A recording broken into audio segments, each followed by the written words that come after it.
And we're back! Hello, it's us. They didn't catch that as usual. Because of the way I've been doing the openings, there is now a large, 4-second silent spot. Thank you! That'll make sense to anyone who wasn't here for the pre-stream. Thanks to the fact that I've been doing the opening the way I've been doing lately, there is about 4-second blind spot between me saying go and then the audio actually picking up. So I guarantee you, people watching at home. So was it just me laughing? You know what? No. Every game, I guarantee you, somebody has in silence tried to interrupt and just missed their cue entirely. In my defense, not really. I miscounted. I thought I had waited long enough, but then again, I did go to math camp, so I should be good at this. So I'm really sorry. This is my public apology. Sorry, Whittle Logo. I'm sorry, Whittle Bob Diabla. I'm sorry, Whittle Kanban. I'm sorry. The Whittle most educational square root of 16 Whittle weeks of your kid's summer. It was 4 weeks. Yes. I think. Probably felt like 6. Yes, it's 4 weeks. She went to math camp, guys. That's what I said. Did you know? Oh, jeez. I'm so good at math, It's been a very funny pre-stream, people at home. Welcome back to Nat19 Vestige of Ophiuchus, Campaign 1, The Cauldron, Session 137. I am your host, Whittle Wogo. And I'm just talking. You're joining us here today I'm with Whittle Funny Bum. sound off as I call your names here. You're joining us today here with Whittle Wawa. Here. Whittle Kanban. That's me. Hello. Whittle Funny Bun. Yeah. Oh, Funny Bun. Yeah, I changed it up a little. I thought I'd get a little. Funny Bum just sounds a little British, and none of us are. Whittle Huaydu. What do you mean none of us are? Yeah. What? Yeah. It's actually a lot of us here. I literally have a dual citizenship because of my English heritage. My family is directly British on my mother's side. Thanks. Same. Same with my dad. Yeah. Same. I know. From Anyway. Scotland. I'll thank you. I'll thank you not to erase my white heritage. Thanks. God. Whittle Huaydu. Today is a doozy. I know, but they were loud. It's true. Yeah, Whittle I'm is sorry, biz. Huaydu. Oh, Whittle. I'm sorry, little biz. Whittle Spants Pants. Yeah. I'm not sorry. And Corpse in Corner. I was just imagining like a stage, like we're doing a play. In the corner, just like raising your head up slightly. Hi. It is us today. We are here to mourn the loss of a boy. Fucking dare you. To jump into things relatively quickly today, last time the explanation of what happened is pretty clear. The party had invoked Fierna, and they did battle with Fierna. They did fairly well. Nemric assisted the group in fighting, cast Fly on them, and then tried to run away. As they fought, Fierna unleashed idomantic abilities, such as opening a spell called Treaty's Hellgate that turned the area that they were in into a facsimile of the conditions of the Fourth Circle of Hell. During this fight, Miriam also destroyed a crystal held by Fierna that was called his leash, which allowed the fiend that is inside of him, his echo, to possess his body and give him the qualities of a pit fiend. While doing this, he also got his hands on the primal gemstone of Vestius and cast a spell, an idomantic spell called Lycrothemia's Lunar Devastation, which created a copy of the moon that held in the sky above and rained down powerful bursts of lightning and energy, which struck Fierna. Fierna attempted to leave, having become bored with the fight, and tried to leave through a sympathetic gate tunnel, 2 gates that were connected in a very complicated way to allow passage in the same plane. But as they did, the Nephilim of the area got revenge for the fact that the battle did take something of a toll, a minor toll in the city, by dispelling the gates while Fierna was inside, and this bridge that crossed through the astral sea collapsed with them in it. Fierna disappeared. Ego Hacks, who had appeared and was remaining where they were, fled at the sight of the Nephilim who may come after them. And Miriam I suppose I shouldn't get ahead of myself. Sunder nearly died, but was revived. Well, Thank God. he nearly died, and then was revived, and then nearly died, and then was revived. And he's doing okay. By the by, we rolled for what stat went down. Oh no! And it was his intelligence. He can be awakened. Oh my God! He now has 3 intelligence. Oh. The Okay, I had no hand in that part. That's all Sunder. That's all Sunder's doing. Oh, Yeah. I think I rolled Oh, the d6 no. for Yep. Oh. I can't wait to teach couldn't him have how asked to for a better read. stat. He, unfortunately, I think, has suffered from some fucking drain bamblage. Yeah, it makes sense. Yeah. After this, Yeah, he landed on his head real Miriam bad. found himself collapsing. One of the form of the pit fiend, the emanations of that transformation, fell off. The wings and horns that had come with it broke, and he fell to the ground. Everyone rushed to him, and when they touched him, they found that his body was beginning to effectively dissolve. As they touched him, his skin at the mere touch peeled away somewhat, revealing just a bloody mess underneath with the consistency of thick, wet paper. And that is about where we left off, because I'm a monster, is basically what I've taken from everybody over the last Yes. week, is that that's why we stopped Yep. there, is because I am You a little bitch. I'm unforgivable, Yep. Yes. Yeah. is... A little remember, Bobo bitch. If he dies, no more hugs ever again. Oh shit! That seems Wow. fair. Yeah. Well, you heard it, everybody. Nobody gets hugs ever again. Oh no, just you. No, it's everybody. It's just from me to you hugs that are going away. But they'll all have failed to save him too. No, Uh-uh. you did this. That is true. That is true. If he goes down, then everybody in chat is to blame. They didn't Guys. get you. They Did you didn't not get you get the any diamond. hugs too? They didn't get you You the won't be diamond on my lobster. list? They should have got him the actually be diamond awakened. lobster. He specifically asked for it. That is true. He can't actually be awakened. He's not a beast. He's not a beast. Crap. It's Aw, true. Kreb tried. dang. Kreb damn tried to it. give him one. He made him a little voxel diamond lobster. I don't think it counts though. Hmm. Damn. Yeah, I tried to eat it, and it kind of just tasted like screen. Tastes like a little bit of metal. Great, so like, props on presentation. No, I tried to take a bite out of it. Now there's just some dead pixels on my monitor. Oh no. Oh, cute. Yeah. We Get that love that. monitor. I'm glad that Flux thought it was okay to take off the hat today. The hair. It's in memoriam. It's respectful. Yep. It's Takes just his been hair off, Izzy this holds whole it to his time. chest like a doctor holding their hat. Exactly, you get it. We're here to remember our good friend. A tip of the hair to Mariam Lucius. All right. So people, All right, that is serious where time now. that is where we've had a particularly silly pre-stream today, everybody. So Yeah. good luck to us getting into this. Anyway, Yep. so let's get back into game. The current time is it is currently Friday, the 19th of September, in game It's current. of the Not year now. Not now. of the Fenris. second era.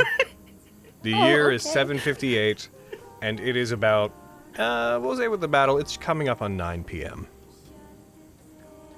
You guys are basically leaving off just where you were. There is a dead silence that is held over the area, as Miriam remains on the ground, being held by Aviana, to the best of my recollection. Nephilim are beginning to swarm about the area. You see several of them, Fault Guards, wearing the armor, the Roman-inspired armor from before, moving through the air, seemingly scanning the area for ego hacks as he continues to flee. As they do, what would you guys like to do? We are back to exactly where we were.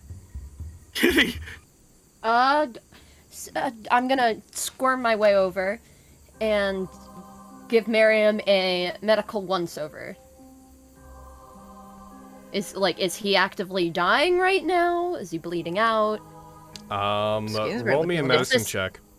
Yeah, is I this rem- something I I can remember- hemorrhage with or save? I know he has a pulse. Because I gathered that last time. He why does am I have 0 rolling hit twice? points, Oh, just so you know. You have exhaustion. right. I'm gonna. I remember I'm also gonna, holding on to Miriam. Yeah. Yeah, you both are holding on to him. I just, like, I'm still... Blood. I've politely put Sunder on the ground, and I've made my way over. I assumed as much. Yeah. Sunder, by the way, though, he did regain a hit point and he is back. He's also in pretty rough condition. He will have fallen unconscious again. I will pump a 2nd level Cure Wounds into Miriam. And see if this... Roll me a spellcasting ability check. Oh, shit. Okay, how do I do that? Wisdom. Is it just like a wisdom? Wisdom check. Okay. Okay. As you do, as you attempt to, roll the healing, but not onto Miriam. Roll it into the chat. Okay, I'm gonna... Miriam, might be a threshold. you recover 4 hit points, but you do not regain consciousness. Oh, okay. I'm going to continue healing him What's happening to him? with a 6th level Cure Wounds. Roll me a spellcasting ability check. I will. Oh, that saves. Come on, baby. A 10. Does Roll it work? roll the health again into the chat. Okay, I will. Let me place the...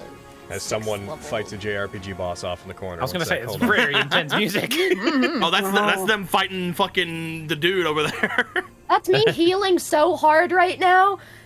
Hell yeah, get him. I mean, Miriam, you do regain 17 hit points, putting you up to 21, but you are still unconscious. oh boy, okay, oh god. What's wrong with him? Why isn't he? He burned himself out. Can I, like, open his eyes and see if there's any eye activity or something like that, implying there's something going on with Miriam inside his own body? Roll me a sleight of hand check. Oh. Really? I know Huh. it's coming apart. Oh. Yeah. Oh fuck! Oh my god! That's Yeah, such a that true is thing. What was very. that? Oh no. I'm not gonna open his eyes. I don't want his eyeball to fall out. All right. Can I like put a finger on his eye? No, I don't. Anytime we touch things. You just don't touch him. Yeah, don't touch him. Lux, do you have the rod still, please? Yes, it's still fully charged. Am I able to tell that he's not healing? It seems like His my body magic's appears, not... as you heal it, his body does appear to not be healing, but the degradation momentarily slows. When you do so, it seems like you can touch him briefly after you heal him, and he seems to not be falling apart as much as he was, but very slowly, actually rapidly, he returns back to being how he was. I will attempt to use a charge of the rod and see how that affects him. Roll me a spellcasting ability check. Don't add anything to it. It's the rod, not you, technically, so just roll me intelligence. Okay. Does it look like if we add, That's one. if we like leave him be, like he'll just continue degrading? It seems like he is rapidly rotting while alive. Gotcha. You get the impression if you leave him be, he will probably decompose and fall apart. I know it's Flux, roll probably the health not into gonna. the chat. Guys, when we're doing a thing like that, please let me do it. Yeah. I know we're all in a place, but heckin'. Miriam, you're gaining another 4 hit points. Alright. Cody, Quintus. I know it probably isn't gonna do much of anything, but I will use my last 5 lay on hands that I just got.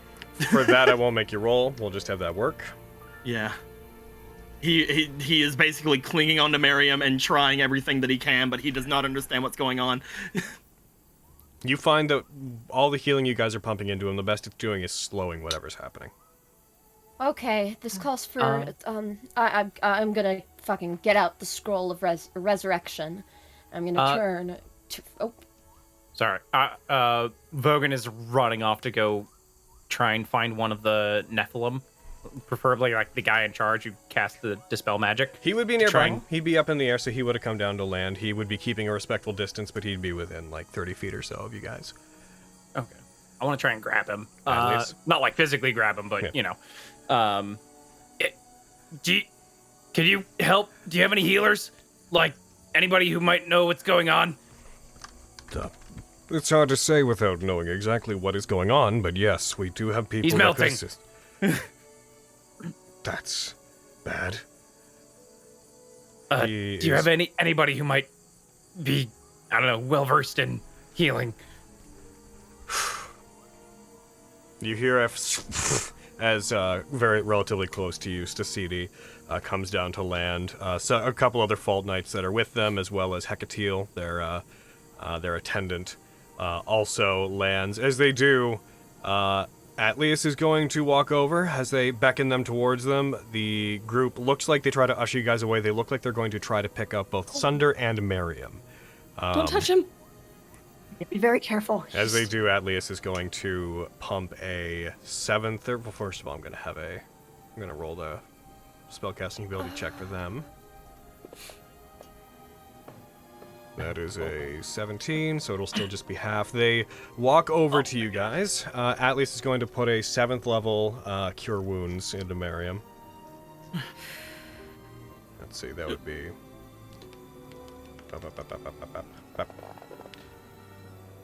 We're going to give them back 21. That should keep them from degrading as we move them somewhere where they have better access to better facilities. Do we have your permission to move them? Yes, we need... Yes. Do you Please. think you can You help have to him? be really careful, though. I don't know who you are, but yes. I can give you my long-winded introduction later. I apologize. Of course, of course. This Jacidi picks up Miriam gently. As they do, Miriam, could you roll me a Constitution saving throw? Can I fucking give him... You would have no idea that the thing's coming. Also, brain blasting an unconscious person is a little bit odd. Miriam! Keep Shut up, boy. being alive! Yeah. As they Go do, towards the light. you see as they pick them up Miriam's tail, a tear forms running down it, and in like a spiral around it, and you see some blood coming from it. As they see this, the Nephilim tries to adjust their positioning to support him better.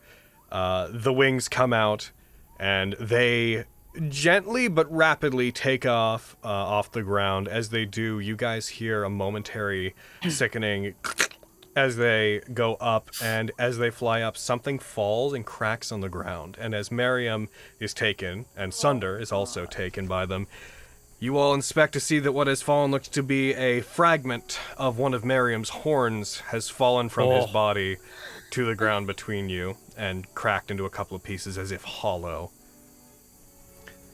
Other Fault Knights come towards you guys. They offer their hands out to you, and to delineate this, they offer to take you to where they're going as well. Avi is immediately kicking off and flying after them, staying I as am- close to Yeah. him as possible. I am tripping scooping up over the my own horn feet. before following. As you do, roll me sleight of hand. Yep. Oh, no. I know exactly that powder. it's not gonna work, but he's gonna do it. I mean, I was going to try to do it. I would have had a better chance. You beautiful fool. Yeah. As you pick it up, it crumbles into minuscule pieces between your fingers. He will still just try to hold on to the dust of it before, like, while following. All right. If you can use if you can use magic of that caliber, They're already I down. have I'm following. They're flying. Oh, I'm following Running from the ground. on the ground, yeah. I am projecting. They would, Nemric some of will them would definitely offer fly to after take them. you and fly with you, like where they're going, Oh, but they already I have do quite have a fly lead. from Nemric. Yeah, Nemric is Nemric definitely hasn't flying stopped. after them. I would say that given you guys taking care of That's Miriam and fair. whatnot, fly, it's a minute, right? 10 minutes, I think. 10 minutes? Okay, then you guys would still have fly. Yeah. So if you want to follow, you guys can still follow. Yeah, I feel like it is important to let them know that I have a scroll of resurrection. Don't ask how I got it. They don't much And- care. Good. They Perfect. Love that energy.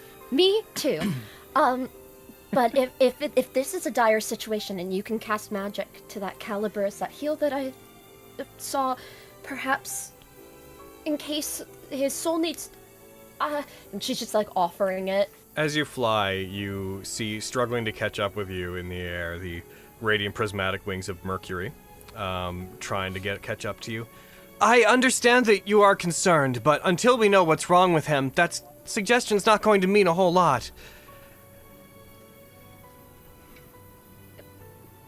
Hold off until we understand more, Osile. We're taking him to the Konya. We'll give him a space where we can treat him and see what's wrong. Thank you. Thank you. Miriam. Yee. Aaron, your participation in today's game is going to be, Tenuous. yes. I will, at points, be asking you to step out and then calling you back. Just so you know. Oh my So, god. I don't know, download Marvel Snap or something to play in the meantime, because you're going to have some Just keep time. yourself busy. Fucking. That said, Miriam, You could knit. Sorry. I'm so sorry, Aaron. there is a blistering heat around you, Miriam, as you find yourself coming to your body in incredible pain, completely intact from your perception as you find yourself sitting upon the ground, laying upon the ground on a sheet of what looks to be infinite water, but you are not wet from it, as you recognize this to be the place that you first talked to the Echo in when you went into your own mind. As you enter into it, you see that it has changed somewhat. This infinite plane that was originally just a area that had a contrast between two gradients, where you saw your Echo as nothing more than a reddish shadow of yourself. It appears to have changed. The waters appear to have become almost ice-like, but still have a shimmering quality to them. And there is, underneath you, this sprawling ink-like cloud of red and black, just mass. Just this mist underneath it that, as you pull yourself briefly off from the ground in surprise, you find that it almost sticks to you like ink before fading away, despite it being underneath this layer of ice that you're on top of. You would have a moment to collect yourself, as you would probably recognize relatively quickly that you are definitely inside your own mind, as best as you can tell.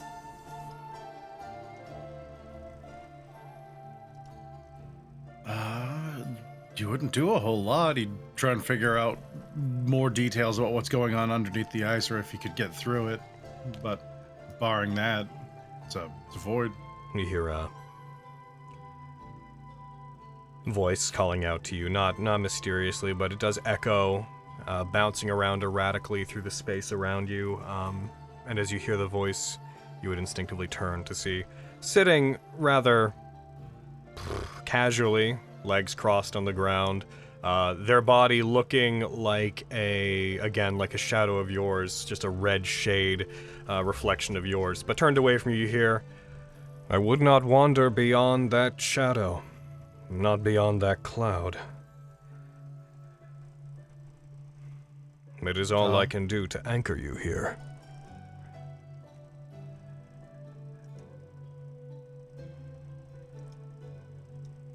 So this is what you meant by no turning back? I'm afraid so. I didn't actually fully know what would happen if you broke that thing. It wasn't until you did that I remembered. But I did remember, and I did know what would happen if you used the gemstone. So, I can't claim that I didn't know this would happen to you entirely.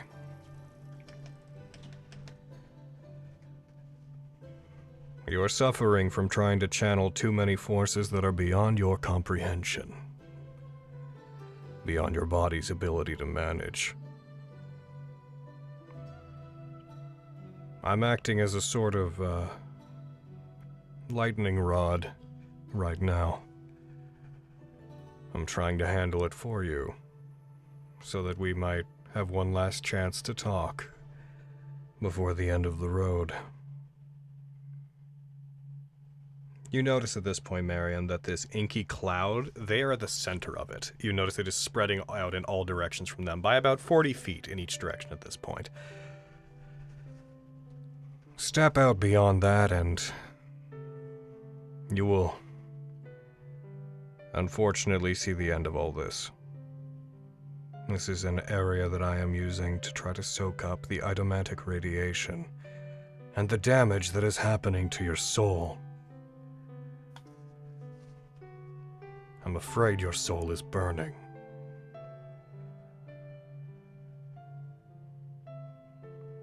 Fuel for a flame?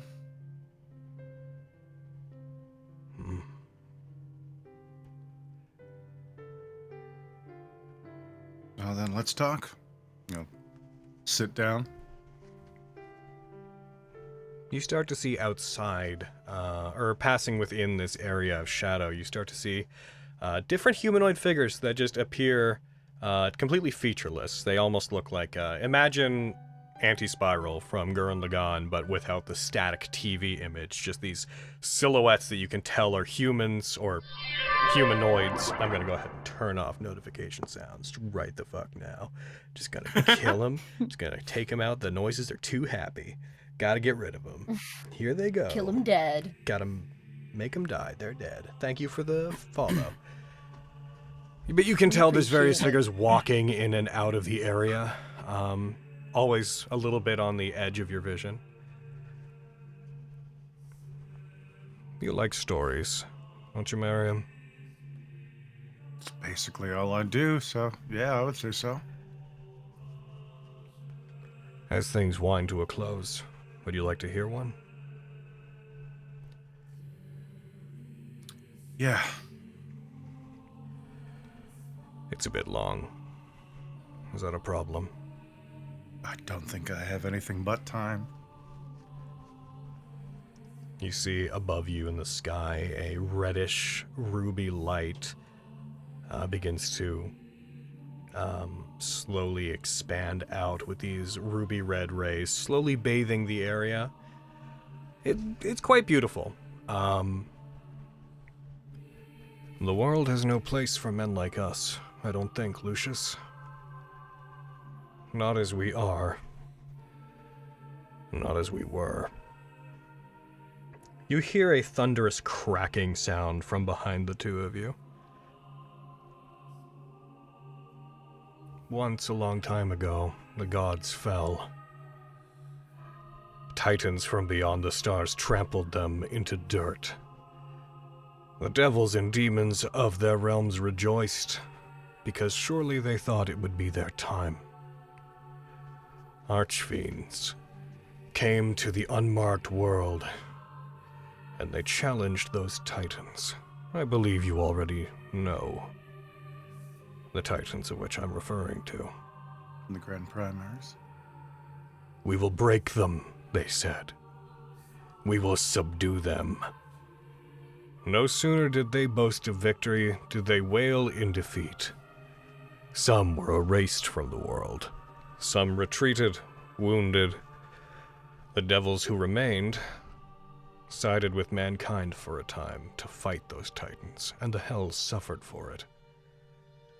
Their form changed. The hells, all their layers were bent and broken. But Mariam, one archfiend survived the initial attack, the initial fight with the titans. But they were forgotten. They were diminished and left behind. He was replaced. His former, most trusted ally supplanted him, taking his throne and title. He was forgotten and rejected. Then new gods began to rise, taking advantage of the Titans invading the Hells, and the time that it bought mankind to prepare. They descended into a crater filled with cosmic power, hoping to find weapons or magic or truth. Those who survived that were bathed in cosmic energy and returned as something not quite mortal. And not quite a god. Not yet. One, a Hadislan, who coveted a new way of performing magic, found that diminished archfiend. At this point, Miriam, the landscape shifts. The area outside where you are changes to what looks like a war-torn battlefield, an expanse of dunes and sand and scorched mountains. And you see a figure made entirely of shadow, half buried in the sand, larger than a human, much larger. They appear to be about half the size of a giant, with reddish skin but entirely singed, almost impossible to tell details about them, half buried under the earth, with another figure that appears to be the shadowy form of a Hadislan, floating just above them. They found that diminished archfiend. She offered him care in exchange for guidance and understanding of what he knew. He accepted and recovered, and came to find his new position preferable to returning to the Hells. Time passed. He was kept secret, and eventually, a plan to erect a curtain, a lattice that filtered out beings of planar influence, was concocted. The area shifts again, and you see a multitude of different figures, some of which you recognize the silhouettes of on account of the fact that you have previously seen Haros not too long ago. You recognize a group of people standing around a central mage who appears to be dictating a plan to them, putting their hand out, and you see the shadowy form of what looks like a gemstone appearing as an illusion, as an example. The curtain had to be pulled closed from every side. And among the many plans they laid out, they required an archfiend to go to the Hells and pull it closed from there. So, that archfiend accepted, dreaming of revenge against the one who had supplanted him. He became an extension of the Hadislan goddess, returned to the Hells, and he pulled the divine curtain closed from that side.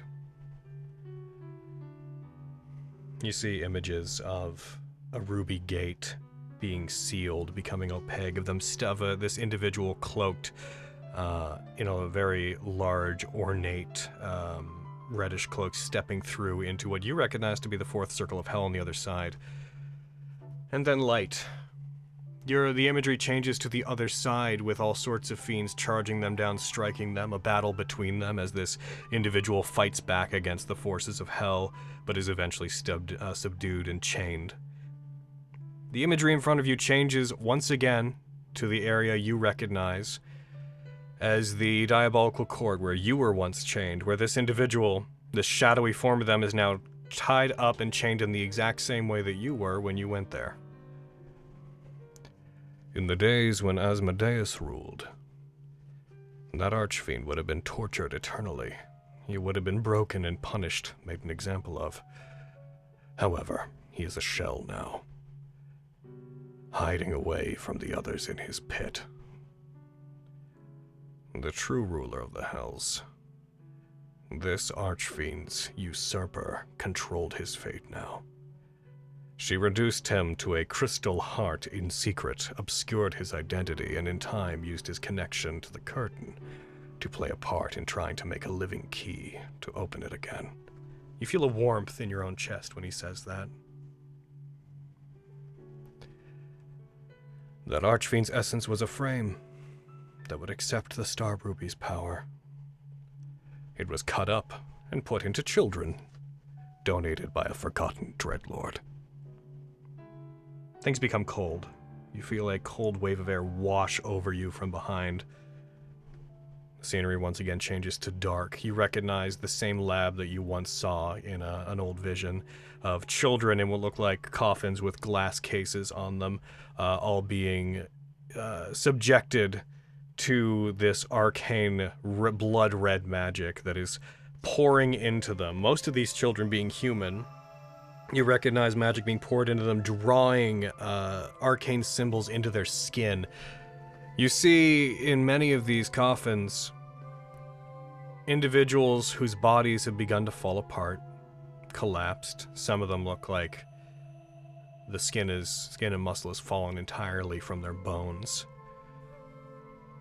The Archfiend, the Echo, walks up towards one of them within this image that has been shown to you, puts their hand on one of the coffins, and in it you see there is a shadowy figure who you cannot see. Though you can see the bodies of the others, you cannot see the identity of this child.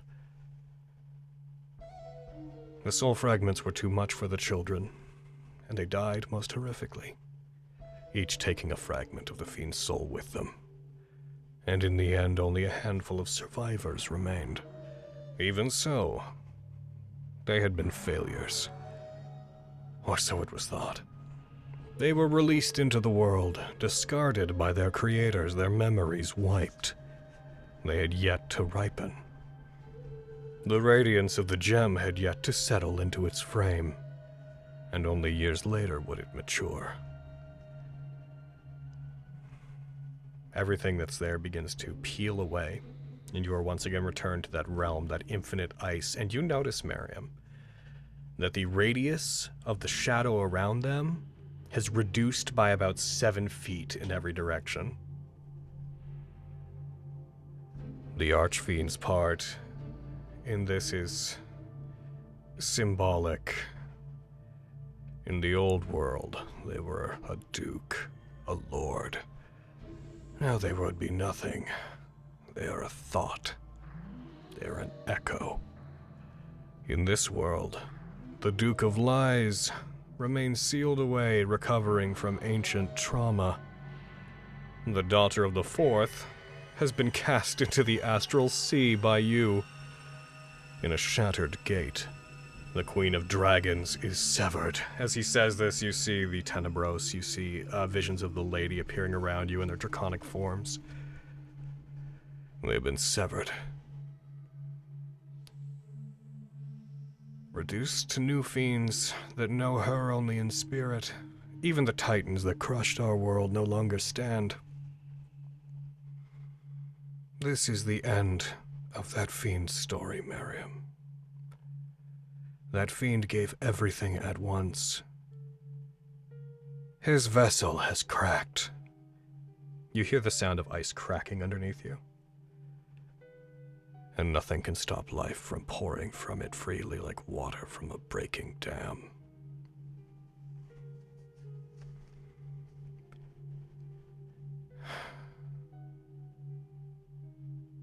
While we drift off, Miriam, could I make a request of you? Of course. As I try to do my best to hold on to you, could you tell me the rest of this story? About that child that had yet to ripen. How did he live? For what? When those who came after him... When those who come after him will speak of him, what might they say? What would he have them say? I am curious.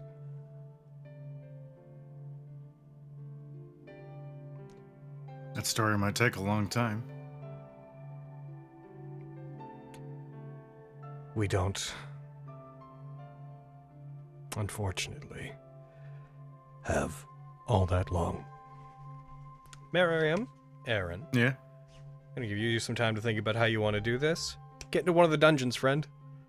Okay. I'm gonna send for you later. No, come back. We'll leave. Before I could unmute! Oh, I hope and believe in him! Oh no! Sad day. Those of you who are outside. Sup, I'm outside. Outside his head, as you are all wont to be. Mm-hmm. Eventually, you wanna go all into his arrive head. at the Konya, the mostly open-air temple. You are taken to an area inside, to a long, open-air corridor that looks to be something of a medical bay. There are these large stone, almost daises that look like operating tables. Sunder and Miriam are both moved to them. Is there anything you guys would like to do? You see that the Nephilim look like their first priority is to try to get Miriam's armor and equipment off of him so they can better diagnose what's happening. Is there anything that you guys want to do or say while this is going on? Can I watch? Because I feel like interfering... Like, okay, that sounds weird, but can I watch for, like, signs of what's going on? Because, you know, I'm a cleric, so maybe I can catch on to something that they might not observe. Sure. Roll me, let's say, roll me medicine while you watch. Quinn will get as close to them as he can without them telling him to go away. He's just staring at Miriam. Oh, God. Fen. How about the rest of you? Aviana is gonna stand fairly close to Quintus. She's gonna say, If they can't figure it out, there is another option we have. Fenris has that scroll. I do. If he's still alive, I could end things. I'll do it. No, you don't need his blood on your hands. Mine are already stained with his, and I'd prefer to keep it that way. I wouldn't have you kill your best friend. If it's a way to bring him back, Avi, I promised then I you. would want them stained with his blood. Let's not promised worry you I about would such keep him rash safe. things now. I'm saying It's if Miriam. they can't, then it's an option, and you Miriam bring him has back. this. You don't fucking know that. Miriam. If Miriam has a say in this, I can say quite confidently, I have such faith in him, and I know you do too. The last thing I said to him was that he was used to having blood on his hands, and I can't. I know. We just have to have faith, There's no Aviana. point. I'm Avi? just saying, what? You had asked me, at one point, back in Summergrass. You had asked me, and I couldn't really do it then. You had asked me to give you a talk to raise your spirits in your darkest time. I couldn't do anything but hug you at the time. I regret that as much as I can, as much as anything. And now, I find myself choked up again. The only one who has stood by me as much as he has, is laying in front of me, falling to pieces. And I can do nothing for him.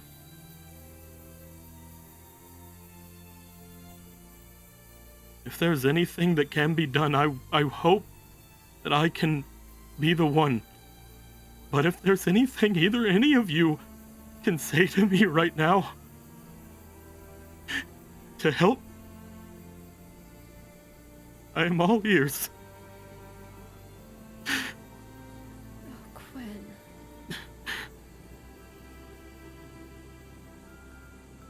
Think of where we came from, how we got here. Miriam has conquered quite a bit, and this may be his most difficult foe yet, but it's Miriam Lucius. You know better than anyone what type of man he is. It may take a while, but if anyone can do it, he can. He just needs time, and he needs our faith. He needs you to be strong when he can't.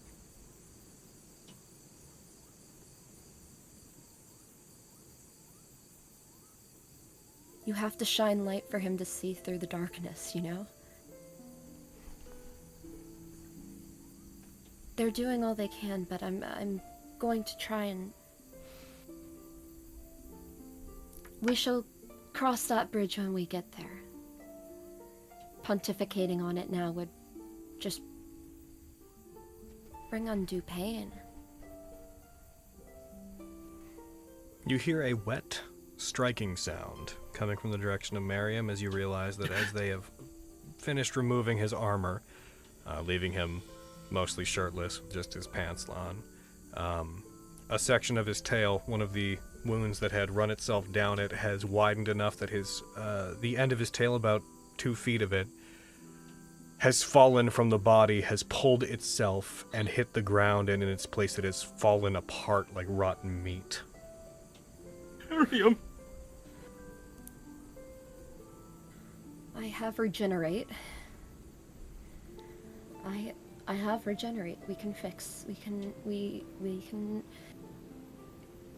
fix. It's not a bad idea. What Aviana had said. Of course it isn't. If there's nothing that can be found at the very least, there are 2 options. If you all would allow. Regeneration. What you got? I was given a spell specifically whenever I was making my way here to make sure that Miriam stayed alive throughout everything. But it does require Miriam to die. I presume you mean reincarnate.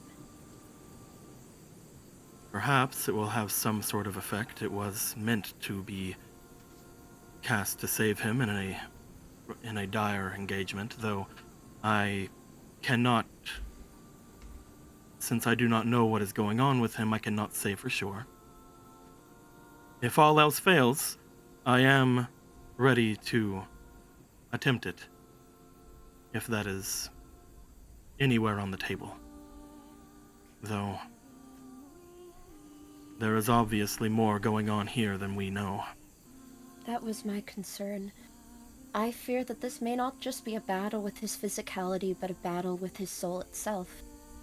Without a soul, neither of the spells that Nemric or I speak of will be much good. That's exactly why I am brooding for him. I'm sorry. I tried to keep the ruby from him. I'm sorry. This is partially my fault that you're losing him, and I'm sorry. He'll look over toward Avi. He will set down the dust that he's holding from Miriam, and he will go and grab her into a hug. Yeah, she will fully accept and just like cling on to Quintus, just sobbing uncontrollably. I tried to protect him, Quintus. I tried to keep my promise, but I couldn't, and I'm sorry.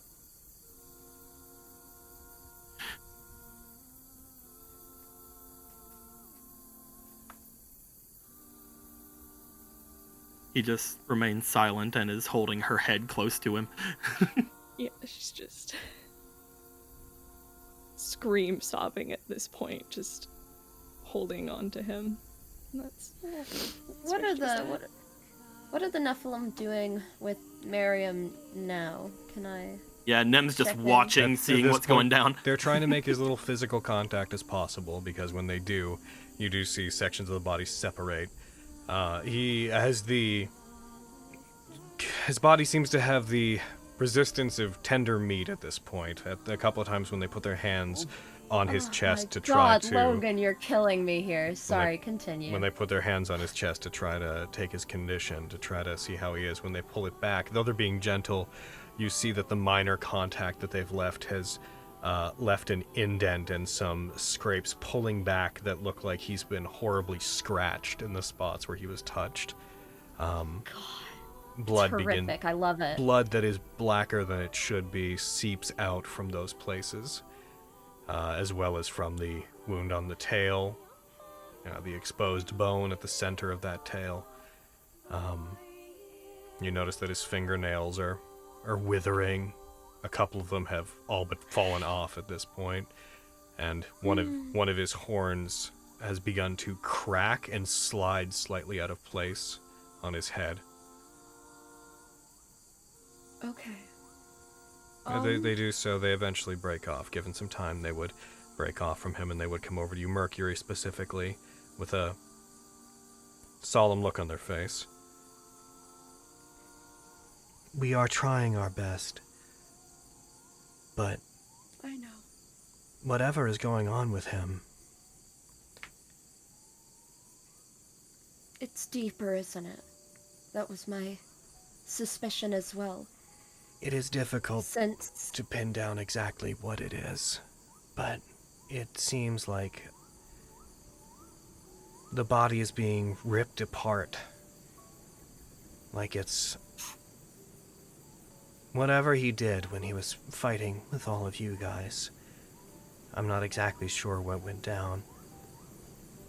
It tore his body apart from every direction, and it's like his body doesn't know how to heal back to where it was. The degradation is being slowed down by all of you attempting to heal him, but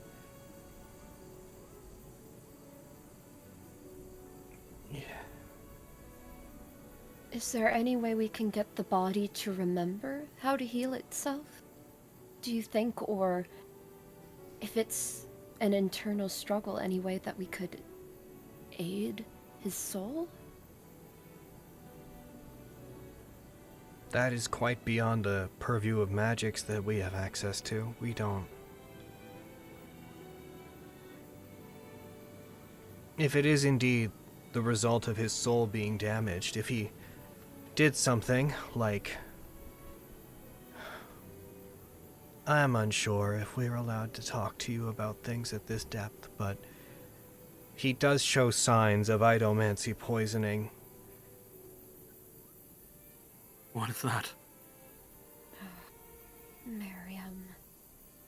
The basis of magic in this world, you draw it from an interconnected web, a system that Vestige set in place a long time ago that makes magic accessible to mortals. It runs it through systems and filters that makes it make sense, that allow us to draw upon knowledge that has come before. It's idomantic resonators. I know that doesn't make much sense. It was set in place a long time ago to try to give magic back to the world. Before this, the energy we use for magic, idomantic radiation, it is obscenely dangerous. Ancient mages had a way to use it that minimized its damage on them. It is a form of magic that was created to fight an ancient war, most of which has been lost to time. It's incredibly powerful, but directly allowing idomantic radiation to flow into your body and using your body as the system to shape it into the spells and effects that it would produce, it can rip a person apart. And when it does, it burns out more than just their body. It can burn out their very being, their sense of self. There's no way to do anything about that? Oh, Miriam. No even thoughts or theories or... As long as he is inundated, as long as he is so suffused with idomantic radiation, I don't think there's anything we can do. There's no way to draw it out of the body. Is there any way to redirect it? Or disperse it amongst a group of people? There would have to have been some kind of help when it was being cast. There would have to have been some subsystem, an idomantic resonator. Some ancient mages had built specific arcane focuses that when they cast idomancy, it could take it off of them. It could filter it through it to make the energy a little bit more useful, but those things have to have been employed whenever the magic was being cast. What do you think of our theory? About potentially ending his life and trying to resurrect him before it's gone. The issue right now is not that he will die because his body is giving in. His body is giving in because he is going. If you kill the body right now, the soul may persist briefly, but if this battle is indeed the result of itomancy poisoning, it wouldn't matter. His soul's gonna probably burn out. Regardless of if he has a body or not. If he died and if you brought him back, that would just continue, and the new body, in whatever condition it was in, would immediately begin to degrade as well. No. Would a focus, like a primal gemstone, work? I have the one he fused with when this all went wrong, and would that work? That filtering would have had to have been done when the spell was cast. Is there any way? Any way at all?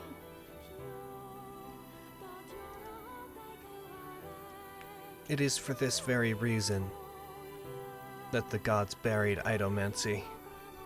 There are a few people in the world who still pursue it, but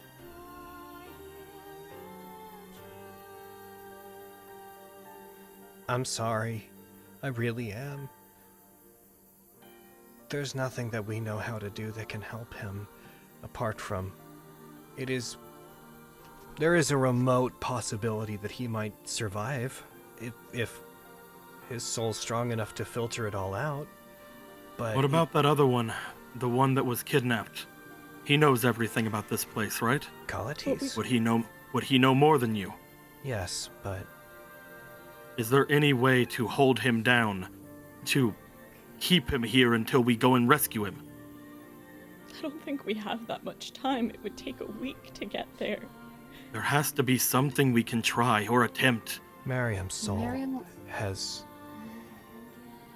maybe a couple of hours. Hours? We can't send messages outside of here, but can you? I'm sorry. The person... No. We don't have... We could contact one of the Nephilim who watch over the Old World Towers, and then they could send a message out. How much time would that take? It depends on what you need sent. And is there any way to contact Brigelgagor? They're the one who... They're in the academy. There's no way we can reach them, Aviana. I don't know. I'm trying to think of something. It's okay. Anything. Aviana? What? He was stubborn enough to want to pursue itomancy. I'm sure his soul will be stubborn enough to see this through. It's not that I don't trust him. It's just... From what I understand and what I was told, the spell that he cast, though I'm proficient in medical arts, I'm not much of a spellcaster apart from that, so I apologize.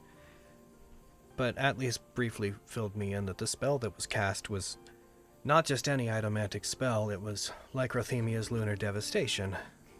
That is a spell that is generally reserved specifically for Vestius. It is an echo of... Well, its history doesn't matter. But if this were lesser itomancy, then there might be more of a chance. But he tried to invoke magic that belongs to the gods. Could the gods contact the other gods from in here? Probably. I am very sad to say that the only one that might have any way to do anything about this might be Vestius, and if Atlius has not already told us that she means to get involved, then I do not imagine she means to. I was hoping perhaps, maybe seeing if Heros could contact Amir. This is an arcane issue. It is a matter of spellcasting. I'm afraid that Amir is... Sorry, I'm not very knowledgeable. No, I do not apologize. I'll do my best to answer any questions that you have. I just wish that I could be the bearer of better news. I really do.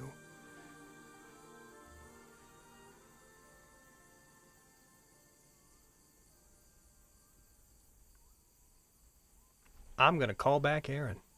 Yep. Why? Aaron! Hi, buddy. Hi, guys. Everyone's crying. Ooh. Yeah, man. I have I'll just let him know. had to wipe my face on several Same. occasions. Whew. It's so hard to go from Quinn to Nimric right now, and then Oh. back again. Miriam, Yes.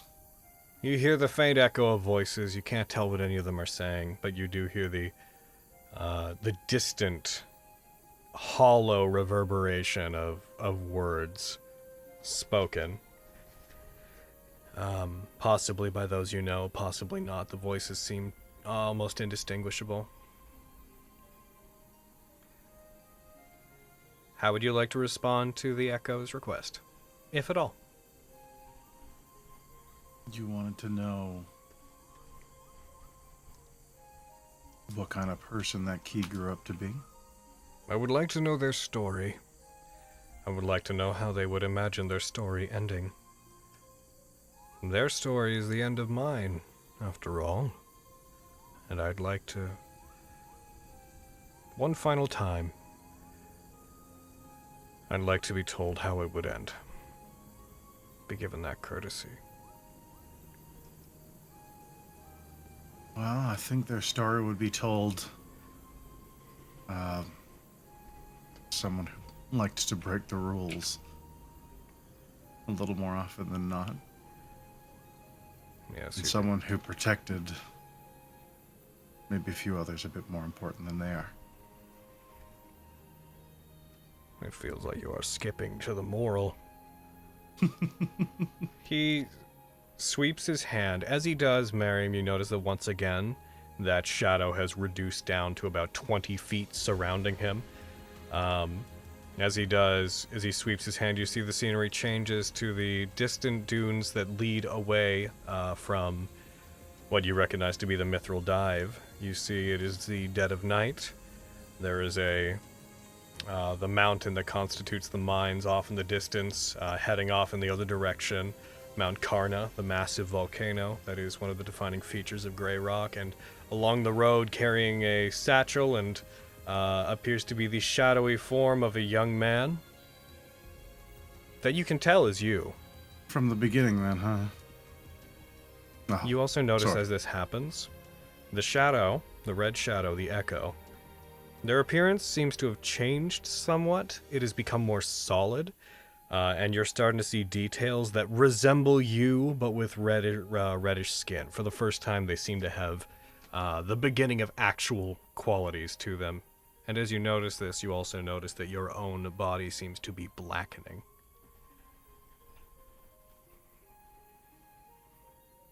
It is at about this point, I feel. This is probably when things picked up, when you had the impulse to leave. You may not have recognized it. But that is about where I started to notice that I was still alive. I ran away from home. Effectively. Not literally, it wasn't a secret or anything, but being a Haddislin, a vice-bound in a community of predominantly humans, it doesn't go well, and it isn't exactly best for the people around you, so I thought they might be better off if I was gone. They didn't know where it was going. Just away. I ended up meeting some people along the way. The scenery around you changes. As it does, you notice that it shifts between different memories you have. The people in your memories all appear as shadows every time, just silhouettes of themselves. Almost unknowable. Though you remember them, they seem distant. The imagery around you eventually settles upon a snowy area. a fire being lit, a shorter man with an instrument speaking with the shadowy form of you sitting on the other side of a fire in the middle of the night. I met a monk traveling to the coast, Kregus, and he and I had not dissimilar reasons for travel, though obviously the specifics weren't the same. They were good company to keep for the time we spent together. Someone I could easily talk to. Don't exactly know where they are now. I think they were on their way to Sermon Way. I hope they made it there. After parting ways with him, I made my way to Goenware, which is where I met my master.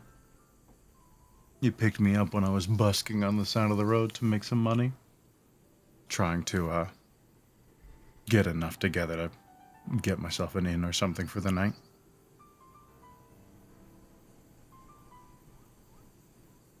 I still don't know why he picked me. He's not one that took on a lot of students, but he wanted me. He was gentle at first, but he grew particularly strict. And part of what bards do is we entertain, we make money, we become the life of any party we go to. And so, as I spent time training with him, the tuition I owed increased, and I had to go make that money somewhere by performing, by being a bard. And I couldn't always do it. And he was serious when he told me he would not allow me to stay with him or learn until I had made that money. So I spent a lot of nights on the streets. That's when I met Emma. There is a sudden shift as where the memory would... As the scenery around you has been changing to match each thing you've been saying, it stops here, and there is a series of these prismatic cracks that stretch out into the infinite ice scape that you've been standing on. Yes. I've actually been meaning to address that. This Emma person. Well, I've been awake. You've mentioned them a couple of times. And indeed, I have looked out through your eyes. Most of the things you're describing are like a childhood memory to me. But whenever you mention them and picture them in your head, there is nothing. Tell me about them. They weren't very interesting. They were lovely. But we started talking. I think they found me on a bench somewhere in the town. And they brought me some food. Out of pity, I'm sure. And they just started spending time with me. Eventually we stayed together more and more whenever I couldn't afford the money I needed to pay. And it was very peaceful being with them. They were a baker. They ran a bakery their family owned. A little set of bedrooms upstairs. The downstairs was entirely for business. I would sneak in at night and we would chat, get the fires started early in the morning when they had to prep the bread for the next day. That stuff tastes really good when it's just out of the oven.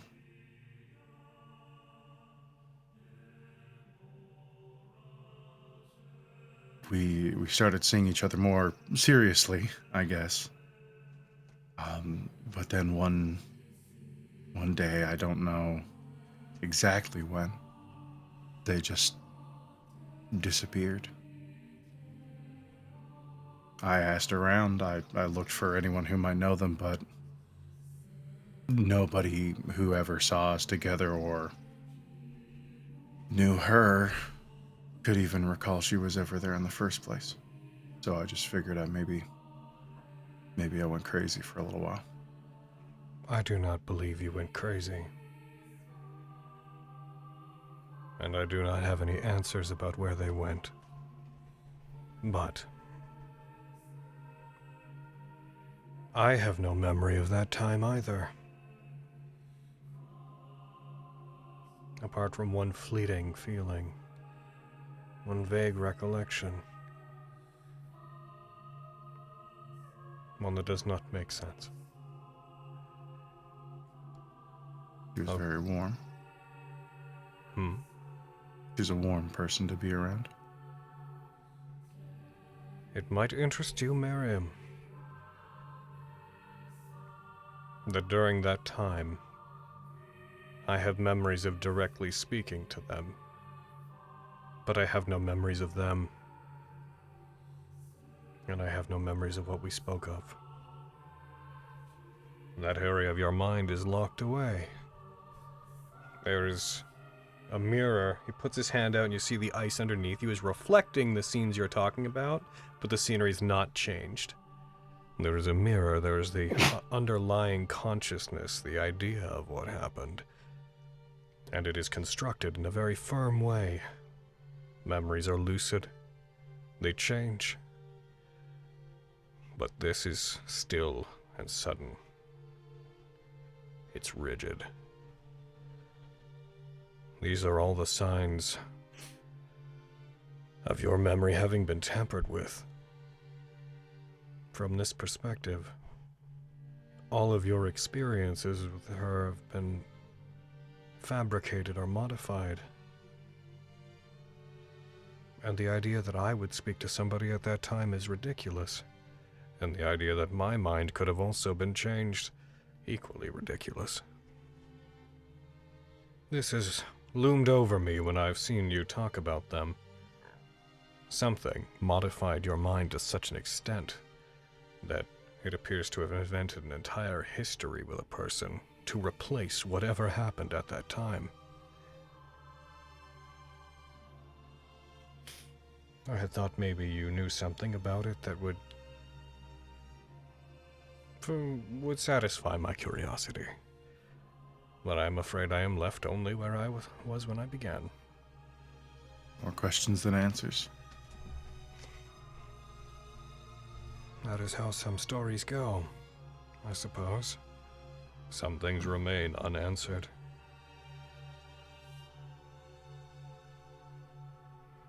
After them,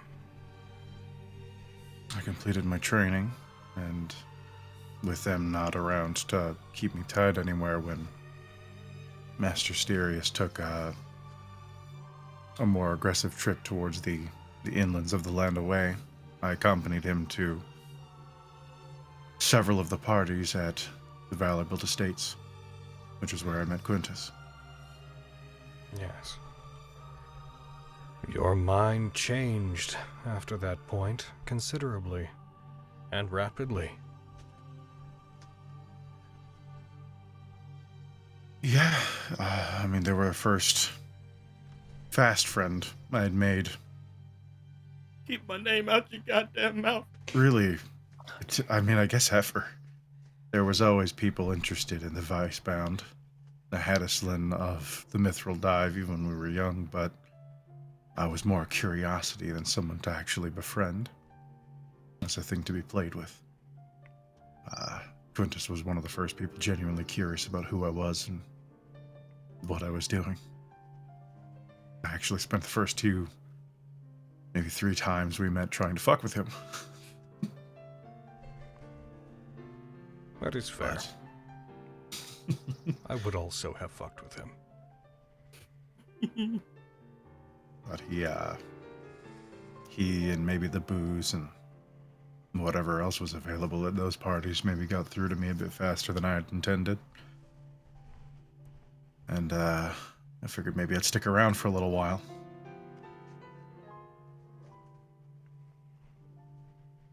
And it was mostly fine. We had fun, we partied, we trained in our own respective ways.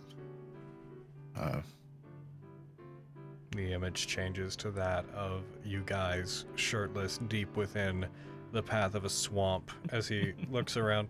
But this one is curious. This one changes every so often.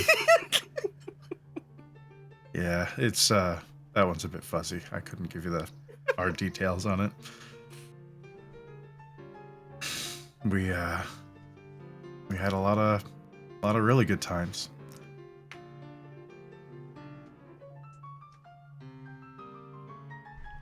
And then there was escalation in the attacks on nearby villages. The blood threshers. Yes. And I happened to be in Riverwind at the time of one of the attacks. I was in a library with a few other people hiding from the carnage outside when Lucent showed up. And he saved our lives. He saved my life specifically. But because he was defending me, he couldn't escape himself.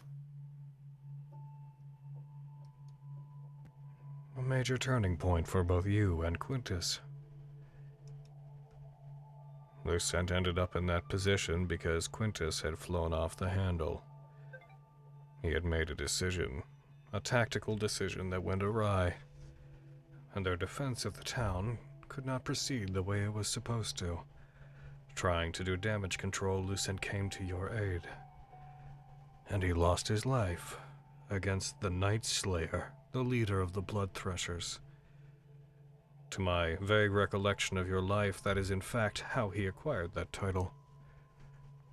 And you and Quintus, you never quite got over that event, did you? No. I would have been a month and a half later, I got a letter about my father also passing. The collapse. And we just sat in that for a time until Quintus was tapped to rise to the occasion to join the Lions Council. But of course, he needed to prove himself. To retrieve a stolen artifact. Yeah. Corvus knew about my feelings of responsibility and asked me to assist Quintus however I could. And so soon after, the forming of the highest standard to facilitate your connection to the Dragging Dagger, the image changes to the first night when everybody met. The first day when everybody met at the tavern and introduced themselves, when Raleigh, Vogan, Lexi, Quintus, and Fenris and Miriam all met to discuss their plan to meet with Edrigan. Except while you were there, Miriam, they all once again look like shadows. They all look distant, difficult to recognize, even you. By this point, you notice that your body is almost entirely blackened, and the person you are talking to, this echo,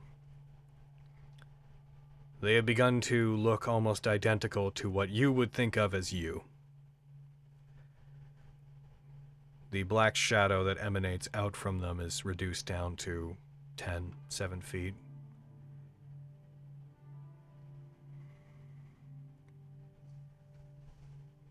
You have passed a lot of people after this. You met a lot. You killed a lot. You grew and you stole. And you learned to punch up, which is perhaps how we landed where we are. Maybe. You traveled with these people. These nobodies. Do you think they ever really learned who you were? I am not doing anything to your mind. The way that we are perceiving people. These shadows that are known but unknown. These are a projection of your mind. They knew most. Not all.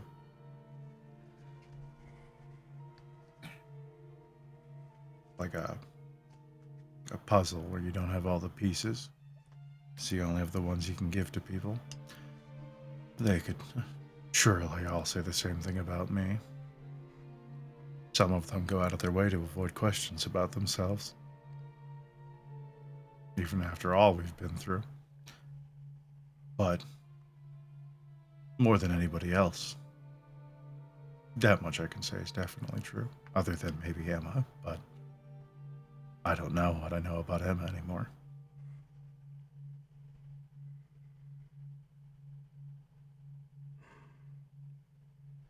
Did you think when you left home that one day, on this strange group of people that you ended up with, you would delve into the vaults of ancient gods, that you would battle archfiends, that you would meet people like Iocane, that you would fight opponents like Stradivarius, that you would compete in tournaments like the Glass Crown? Things change, showing each of these events as he talks about them, lingering for a moment on your match against Quintus in the Glass Crown. You battled against Markwire, an opponent who ended up surviving your rivalry with them. You defeated Tenebros, you aided one of the remains of the Queen of the Dragons. You have uncovered ancient secrets. You saved a young Petraterra girl from a Gorgon. You found artifacts. You invaded a library filled with ancient knowledge and then destroyed it on a whim. You braved these mountains. You battled through a domain of dread. And yet you live as if your life is unfulfilled. You have given so much to the people around you and helped so many people, and yet you live your life anchored to the guilt you feel from a single moment. When a man chose to save you, he passed on that responsibility to you. An impossible weight to consider. And you have never escaped it. What do you think it would take? What would you have to do to feel that weight fall from your shoulders, even having revived that man? Even having saved Quintus, his son, from the depths of hell? What debt do you think you have left to pay back? I couldn't honestly tell you.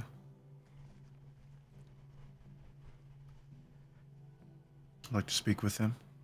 Thank him. They are He's doing well. I'm afraid.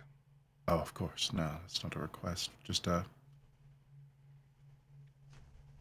lingering regret, I suppose. He did much for me, but I mostly felt like I had freed myself from it when I brought him back. But you fix one thing and you break 7 more. There's always something else that needs doing, unfortunately. And we of an infinite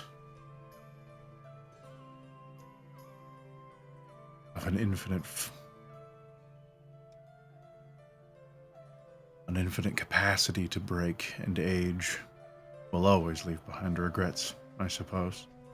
Perhaps you would have been better off being born as a mere mortal man.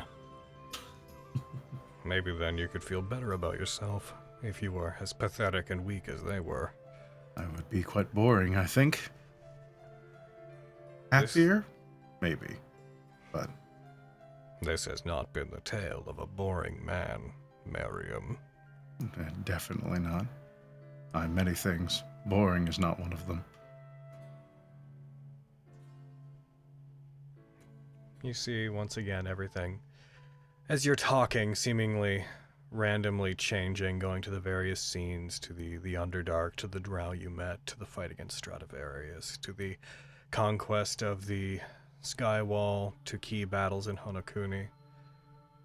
And then eventually everything returns back to being how it is, and the area of shadow around this individual has reduced down to a mere 5 feet.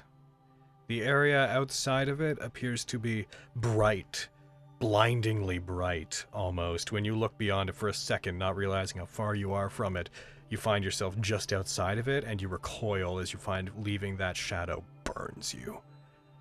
But as you enter back into it, instinctively recoiling, you see dozens, maybe hundreds of shadowy figures no longer walking about, but stopping, looking forward, looking inwards toward the two of you. If your life might have been better if you were born as a mortal man, then I think we have our titles mixed up. It is more apt to perhaps say that you are an echo of me, because my misery has defined your life. And I do apologize for that. Can't say I entirely understand, but no hard feelings. As you say this, Miriam, you feel a very large hand grip around yours. And I want you to go back to Dungeon 1. Okay. Goodbye. You a bitch. I love you. All of you guys, You a bitch. you guys hear from Miriam a brief breath, not a belabored one, very belabored, as you turn and you see that having been laid on very close by stone beds, that while they've been laying there, though he's still unconscious, Sunder's hand has moved over and is now tightly wrapped around Miriam's, while both of them are unconscious. You see, by this point, his skin has continued to fray. There are sections where it looks like it is just peeling back and coming undone. There is the smell of rot coming from Miriam as chunks of his skin are balled up, black ichor and blood underneath, bubbling up from it. You see from his eyes there is blood that is running from the side of them down. Perhaps Sunder has the best idea for all of you.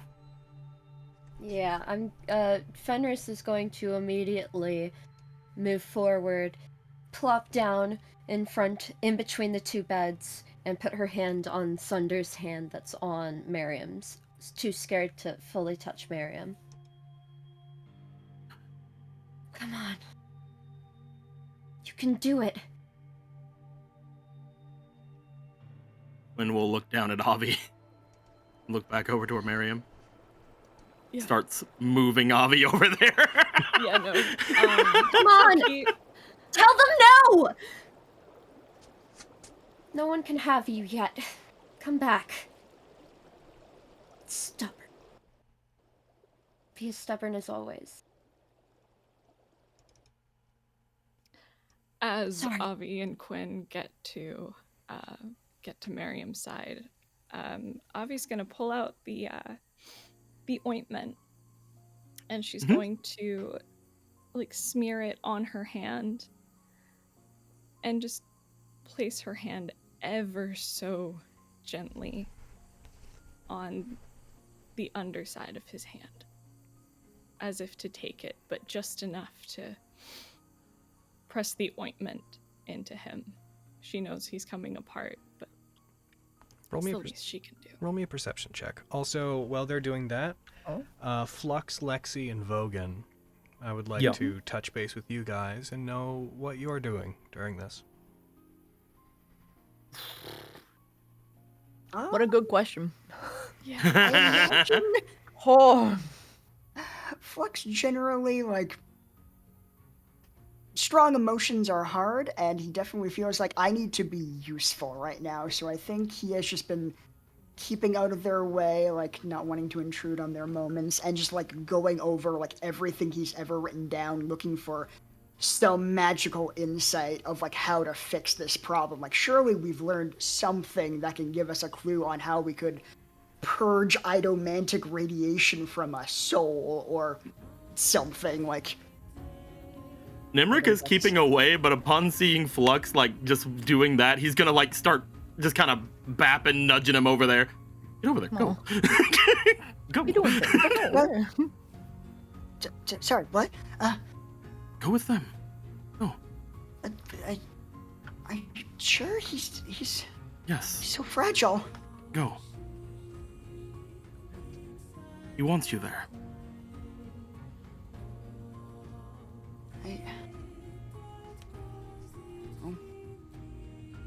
Okay. Well, kind of gingerly tiptoe over and Looks over to Lexi and Vogan. You too, go.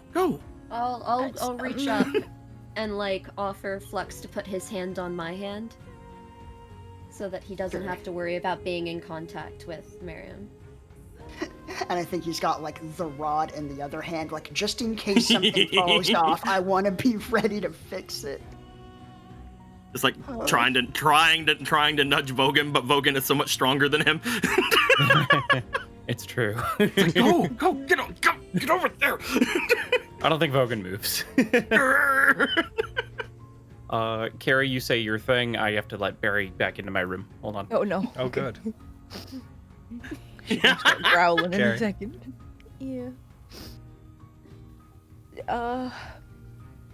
Lexi's just been kind of in shock almost this entire time. Like, just kind of staring at what's happened and too afraid to, like, go super close or touch him or do anything to interfere with people who seem like they know what they're doing to help him. But she's also kind of walking slowly towards him because she wants to be near him, but really cautiously. No, Lexi. You can be here between Avi and I.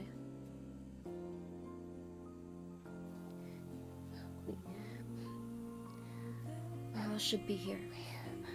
He's likely fighting as hard as he can. We can't do any of the things we have to do without him. We need him. He has to come back. He's gonna come back. He's gonna be okay. Thunders will wrap an arm around Lexi while they're all there with him. Yeah. Come on, you asshole. We love you. Persist, as always. You are so stubborn. I think Vogan, with all, like, even his previous experience, like with war and things, I feel like he knows, like, there's nothing. So he's just letting everybody else have their moment because they were closer to him than Vogan was. So he's just he's still in the same room, but he's just off to the side, just. Nim will eventually stop pushing you and just sort of like put an arm on your shoulder and like breathing heavily from all the exertion. It's like, okay, we'll stay over here then. All right. Doesn't say anything, but he's just watching all of this, kind of putting himself in the. He's accepting what's happening. Lexi's gonna look over to Vogan and kind of see what's going on with his face. and just kind of reach out a hand to him. Like I need it, but I think you also maybe need it, kind of thing. See if he'll come over to her. Oh, Sunder. Oh, Sunder. Barking in his sleep. This is not the fucking time, Barry. Oh. Laugh through the tears. Vogan, after a moment, he'll go over and gently take Lexi's hand. Stumbles. Oh, well, now we're going. Okay. Shush. Takes Vogan's hand and just keeps sadly looking at Miriam. I know I'm sad too, Barry. Shh. You guys. Nim will not grab a hand, but he will lean on Quainus and just look down. As you guys gather around Miriam, you start to see small bits of smoke coming up from little patches of their body as the sections of skin that appear to be falling off underneath heat begins to emanate. His body starts to reach the point that the blood and ichor that is on it begins to solidify as it becomes almost uncomfortable to be near him. Again, though unconscious, you see Sunder's hand, as if in reaction to this heat, grips a bit tighter.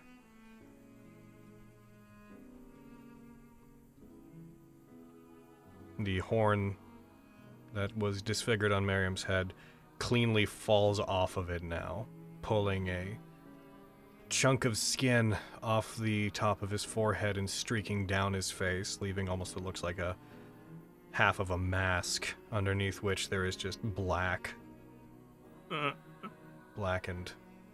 blood.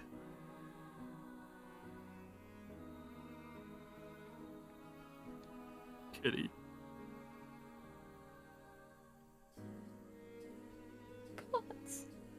Please.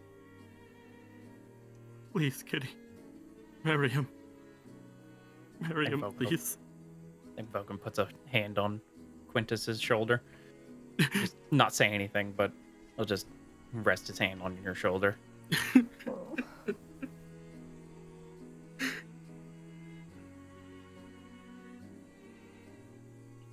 I'm gonna bring Aaron back again. Okay. Hey again, nerd. Hi. What's up, Aaron? How you doing? I don't know. You haven't won more. You see the edges of the shadow begin to more quickly move inwards, as if trying to pull back in towards the echo. Who at this point, they effectively just look like you. Wearing nothing but pants, no shirt. They have the same horns as you, the same purplish skin, and your body has become a wisping form of shadow with no discerning features, no defining features.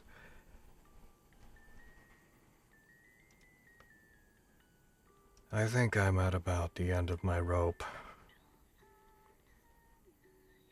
I could only stave this off for so long.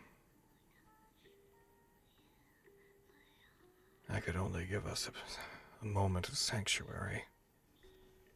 I am a fragment of a soul. I am one piece of something that once was important. And I am no longer that.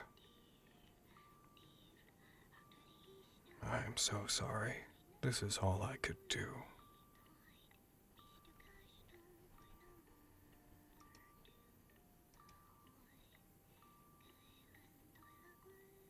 So what happens after? This doesn't seem like the normal way of, going out. Once you can no longer be protected, once keeping you here becomes impossible, and I can no longer hold you, I have no idea. Everything beyond this point will be terrifying, frightening. You will be torn apart. The consequences of your actions will come down on you. And I will not be there to help. That will be the end of my story.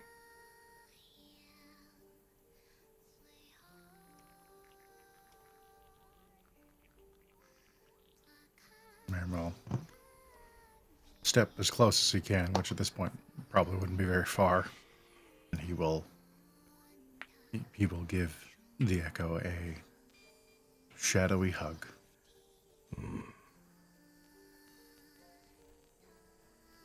Your lot was not good being thrown in with me, but they hug back. You did give me an ending that satisfies my arc, I believe. We never learned much about one another, but you helped me put Fierna in her place. And who knows where she is? May she be lost forever in the astral sea.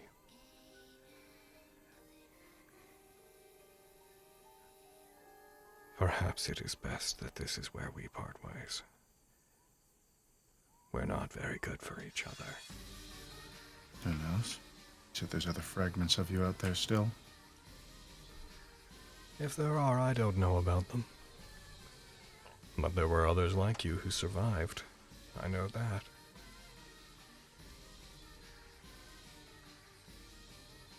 I suppose. Until we meet again. Mariam, Maybe I'll have your name for you finally. do not bother.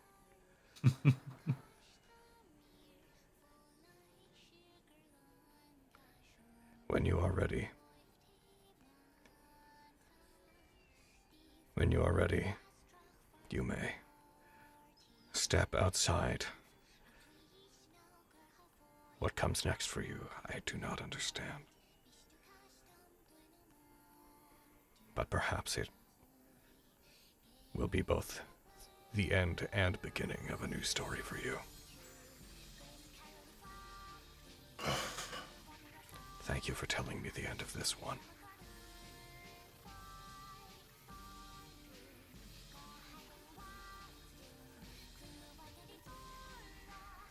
Thanks for being a part of it. The world has no place for men like us, Mariam Lucius.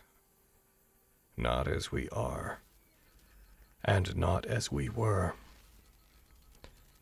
But maybe it could tolerate what we could be. My vessel has cracked. But those vessels' cracks, though they may never vanish, they might be gilded. They might remind us that once the vessel was something lesser, and it lived. The dam breaks, but in its place, a lake. New peace from old pain, silent freedom from forceful persistence. The end is not the end. It's just a new beginning.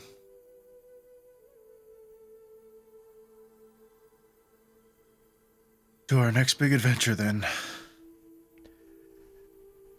To continuing to punch up. To punching up. And Merriam will step out into the light. As you do, as the shadow of Mariam steps out,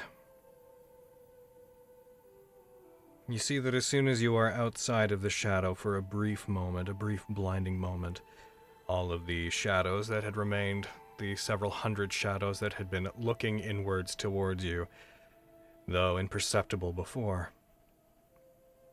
you see their forms beginning to take shape as people like the members of the highest standard, Argo, Tantia, enemies like Hirohito and the members of the table. You see Lucent. You see the members of the Lions Council. as all of the people that you have come to know slowly take shape from these many shadows as you step out into the light, out from the shadow that the echo has held you in. With the sole exception of one feminine-looking shadow that remains that has become white and obscured with cracks under it. After this brief moment of clarity, you feel weight on your own body. And as you try to investigate yourself, a blinding light comes over everything as there is a monumental cracking sound and the infinite expanse of ice that you are standing upon breaks and shatters. And you fall. Not into darkness, not into light, but into absence. And I'd like you to go back to Dungeon 1 again. Get out of here. Stop it! Get fucking out of here. Get the Stop fuck out taking him from us! You're a butthole. I'd like all of you guys to roll me perception checks. Oh my god. Uh-oh. In this Okay. economy. Okay, come on, Lexi, you good at these. Okay, come on, Come on. girl. Including Sunder, right? Wow. Sunder Makes is fine. sense. Oh, Makes sense, Quinn. All right, let's get the one that's actually going to be able to do it. Oh my goodness. Lexi, Damn. look at I you. see through time. it's like you ate Mexican candy that's pure sugar. You see through Really? Let's go, bitch. Nemric and Lexi. Nemric, we'll start with you.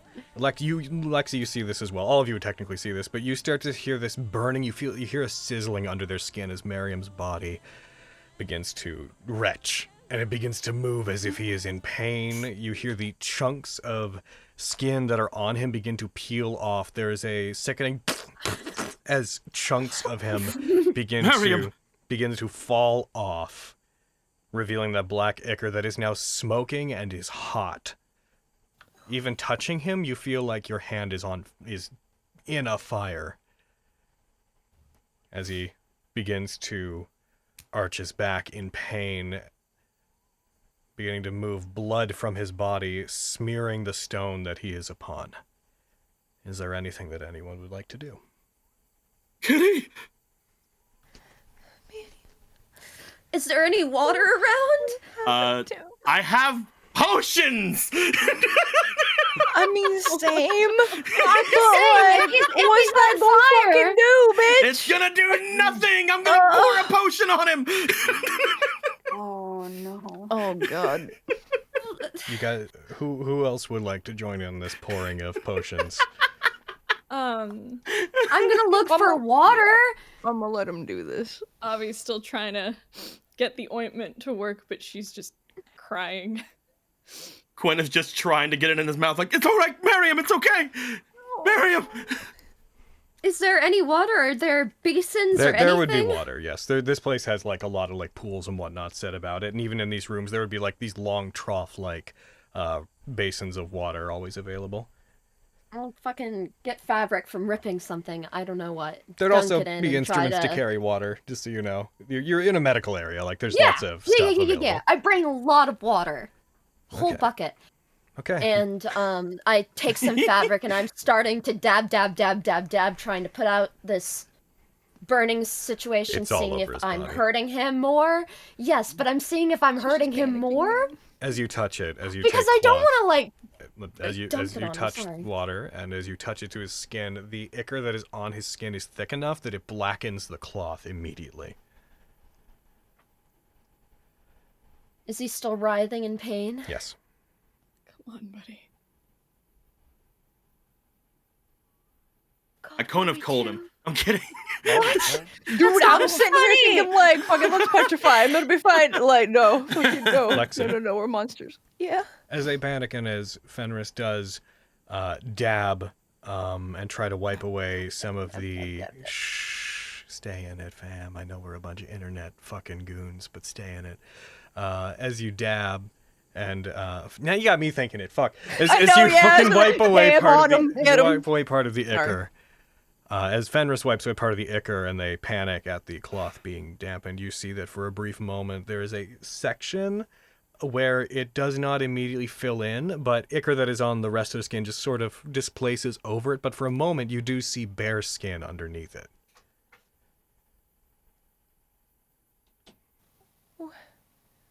Wait, what? Fairness, look right here. Point to it. I already covered over. I will assume she means that I'm doing something right, and I'm going to do what I was doing before again. It doesn't Focusing really. on it. The cloth is entirely blackened by this point. There's not much to it. It doesn't do much but move it around. Oh. What happened? I tear something off of my fucking clothes. I don't care. What happened, Lexi? What was it? Dabbing. As you press it to their skin, the cloth that you were dabbing them with ignites. It catches on fire. I dunk it in water. All right. It's wet now. Is it covered in black ichor now? Yes. I mean, it was on fire. It's covered in the remains. It's ash now. Yeah. Yeah. Lexi, what did you say? I discard it. I look like just like a patch of just like normal skin. I don't know. It just it looked okay. Nemric will look to the Nephilim. We need to get this off of him then. I don't know if I would say it looked okay. It just looked like skin. He's still writhing in pain. We need to get whatever this is off of it. It just looked like skin. Like his normal skin, or like his normal skin, or you saw it for just a second. You wouldn't. As you guys are discussing this very quietly, he's starting to scream. Just so you know. Yeah, Nema's yelling, telling the Nephilim, we need to get this stuff off of him. It was just a second. I don't know. I don't want to hurt him. I'm not more sure fabric. what I saw. I don't know. More fabric and more water, please. Is anyone doing anything? Any fabric you touch to his body would ignite, damp or not. I look to the big basin. I look to Nemric.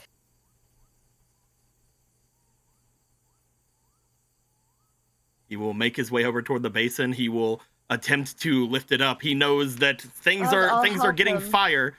He is going to dunk his hands in the water, and he is going to try to start scrubbing Miriam with his hands. As you go over to him, the water in your hands evaporates into steam very rapidly as you touch him, and you find that your hands only push around the blood and ichor. You peel back more skin as you do so, which seems to cause him more discomfort and pain.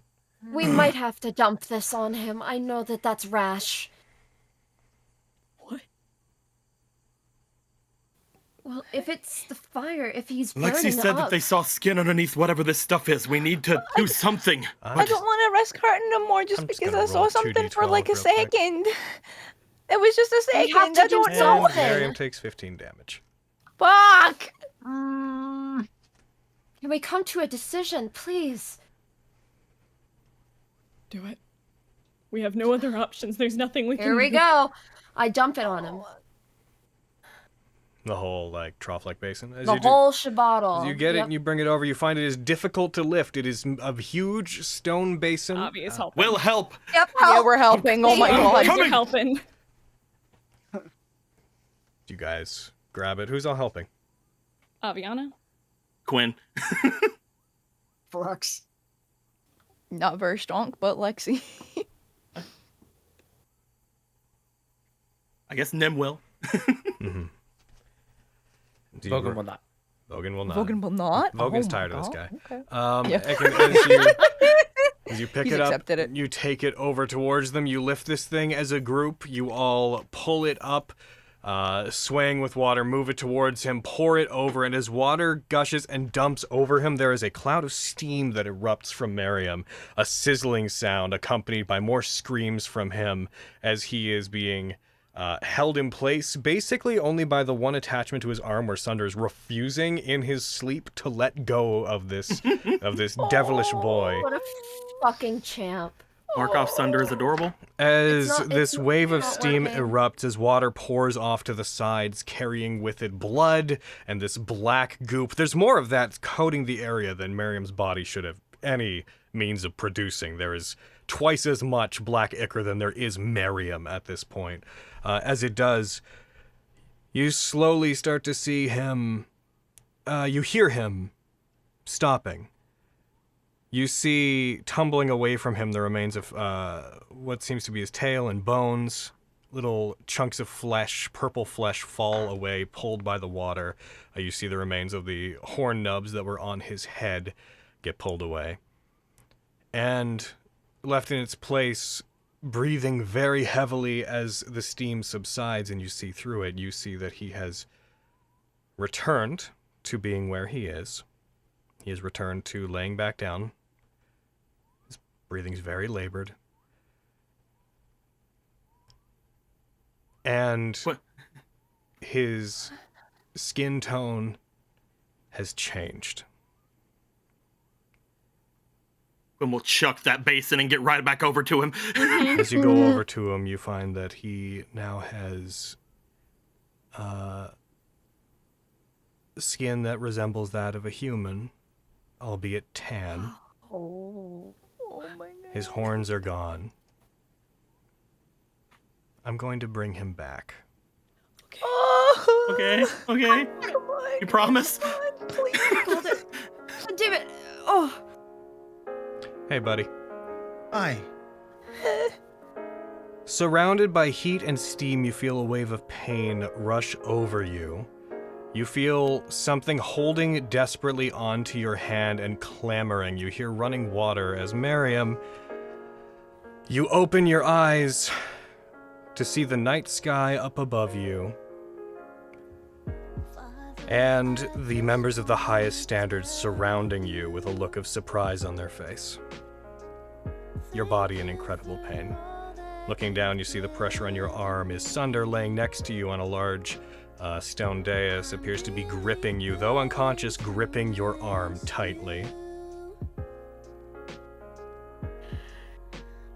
Kitty! Hi. Hug. I knew. Hug tightly. Deal more damage. I'm playing. No! Be careful now. Stubborn as a mule. Hi, guys. I'm sorry. Kitty! Hey, you. What are you doing? I didn't mean it. I swear, Miriam, I didn't mean it. I didn't. What are you talking about? You're not used to it. I'm sorry for what I said. I'm sorry. You're hey. Come here. Miriam, You're not supposed to laugh. as you pull your hand, you struggle to pull your hand away from Sunder, and between that and putting the other arm around Aviana, you note that your skin tone has changed. It appears to be that of a tan human. Looking to the side, you see a fragment of one of your horns on the floor beside what looks to be the squelched up remains of your tail that have been pulled from your body. Oh, that's gross. Your ears have returned down to being a normal size. And you feel lighter.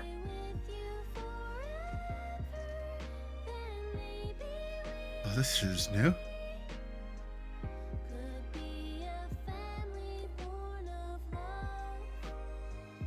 How are you feeling? Are you okay? I hurt in my everywhere. I'm sorry. No, hey, you're good. You stay where you are. Well, at least you're conscious enough to hurt. Oh, It was really, really bad, Miriam. you're telling me. You've shaved at least 30 years off my lifespan, I swear. So what's that gonna make you like? What, like, do you were like Benjamin Button? You go like backwards? You're like 70 now? What's the Benjamin Button? What are you saying? What are you saying right now? It's a play in the land away. Yeah, have you not seen that? A fantastic play. I heard it sucks.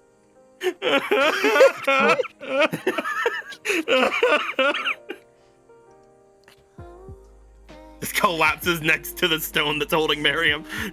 You're not I'd allowed give to even- go anywhere. Careful. I'd give it's even so more to hard. keep you here, bud.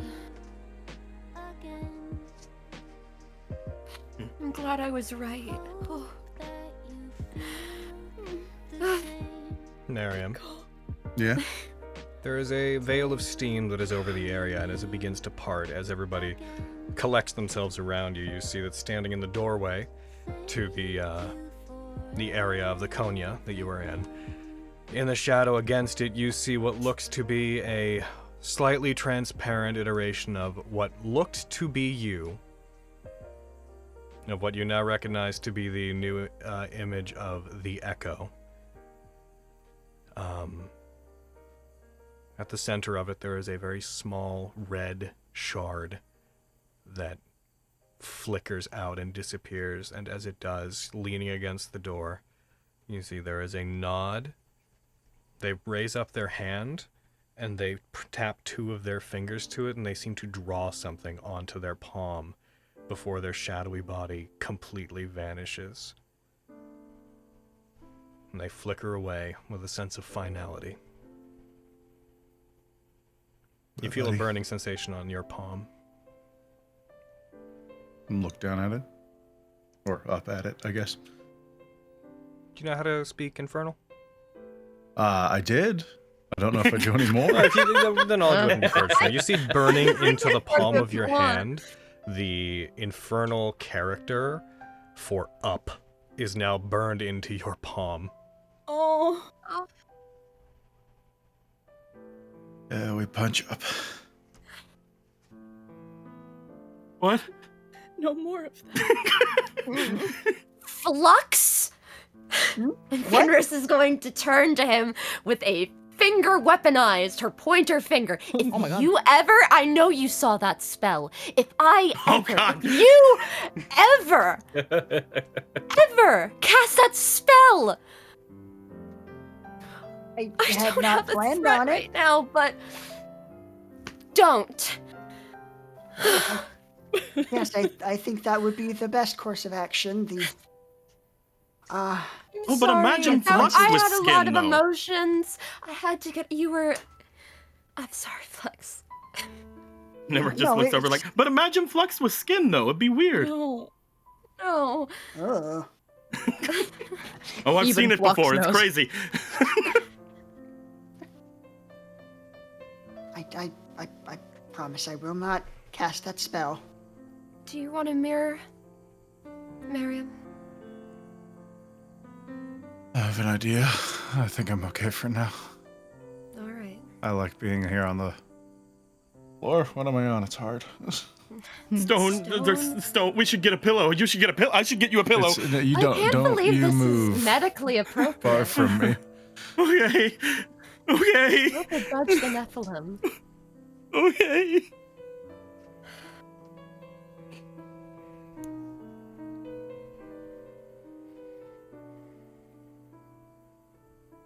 Thank you for being stubborn, Miriam. Sorry for worrying you guys. I was kidding in the court. I don't own you, Miriam.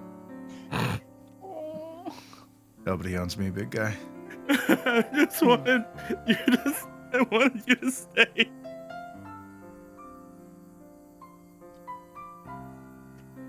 Hug. Ow. Careful, you still hurt. Gosh. I start casting like first level cure wounds as he's getting squished, just to soften the blow a little bit. You look good, dumbass. I always look good. Yeah, that's It's true. Oh? Shut the fuck up. I didn't expect that. That's new. Shut up. But don't. Alright, I'm going to try and sit up. Okay. Okay. All right. Okay, Navi's gonna I'll try get to up. support him in sitting up. So guys, We're all helping. it's not done yet, but Oh my god. Oh, my God. Where? Oh my god. Where? Wait! I don't have it! I can't see it! It's a It's call in chat. the call chat. It's in call chat. Okay. Oh my Oh my god. God. Oh my god. I feel like you I'm gonna be the last. Bitch. A handsome Yeah. devil.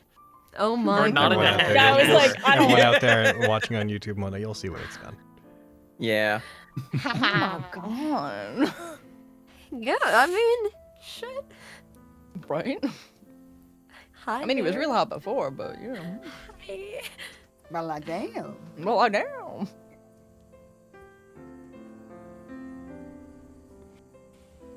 I think Vogan has just been stunned off in the corner. It's like, I expected that motherfucker to die. Yeah. I was trying to distance myself so I didn't cry, but he's back. I feel like Fenris is like merrymaking with everyone, but at some point she turns to Vogan and gives him a look of, I can't believe this has happened, what the fuck? And then turns back and presumes her, oh my god, and oh, how wonderful. But for that moment, she's letting one person know. Holy shit. Me and Lexi I was- we just I do was as like, we can. have faith, everyone! Have faith! Yeah. Faith. I never really realize how heavy a tail and horns are until they're not on you. You know, I kind of get that. On one side. You know, I think I Sorry. would, if the wings were gone, I think I would understand that. Oh, without the wings, it's Rocking crazy. my Like, tail. I can make mine go away anytime. There's a big difference. You're a lucky bastard for that. You should be careful getting up. It may have affected your sense of balance. I don't know what you're Oh, Thank you. Fenris will politely place him back. Don't act like that wasn't planned. I don't know what you're talking about. You can't prove anything. Well, congratulations, Miriam Lucius. You have fulfilled your contract. Apparently. I and everybody else, I believe, would consider what we saw, at the very least, to be my lady leaving. So, May she burn in the fucking astral sea, this stupid bitch. Is there fire in Or the Astral drown. Sea? Drown would be Drown. good. I don't fucking know. I just want her dead. There's debate on water in that, the Astral Sea. actually. The Astral Sea connects to most planes of existence, so one would ostensibly assume that somewhere there's probably quite a bit of flame. you know, But- I might agree. Which one of you talked just That is- now? See, the other one is steam, and I can't see, quite the see other which one is one of you is crying. where. See, the other one is crying his eyes out right now, so I'm being Nemric. Buddy. Which silhouette was that? Shut up, Quinn. The other I'm one, trying to the other one is listen to ugly. The other one is ugly, crying into Miriam's crotch right now. So that's him. Oh, Okay, nice. choices. All right. I told you so.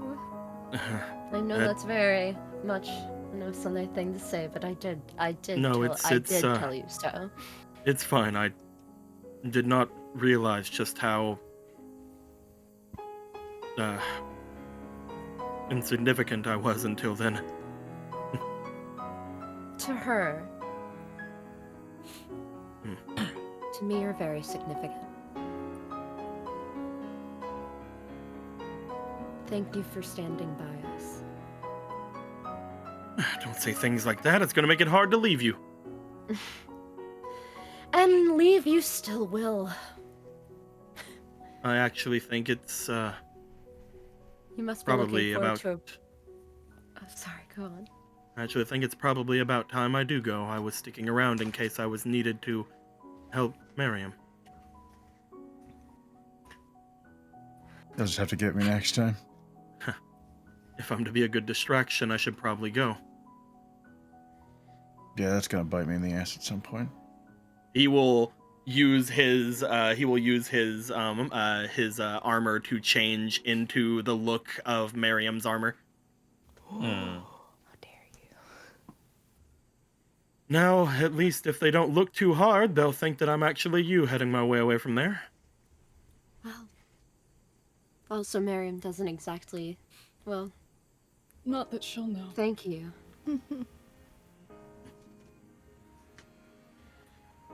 Whatever. Goodbye, highest standard. It's been what? I Been tackle hug something. him in the middle of the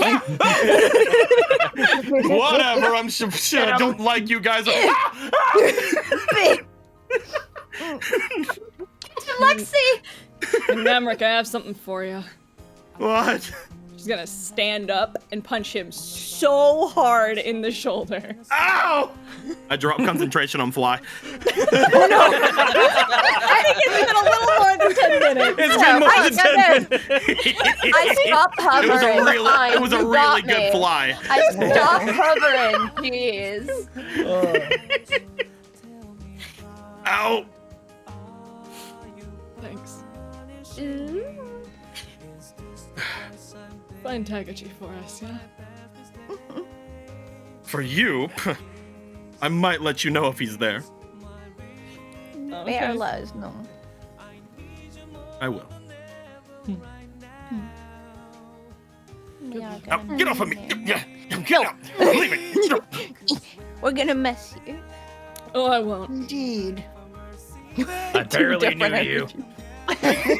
Yet you are still one of my favorites. Fenris is going to cross her arms, You turn her One head of. to the side, you hear begin to very pout. quiet, Nemric. You hear very quiet, just mumbly, from Sunder. If you swim under the water, you'll get back faster. You were one of my favorites too, Sunder. Goodbye, Dendrick. Oh. That's a pretty good name. Goodbye, Dendrick. Hold our hand for a handshake. Shakes hand.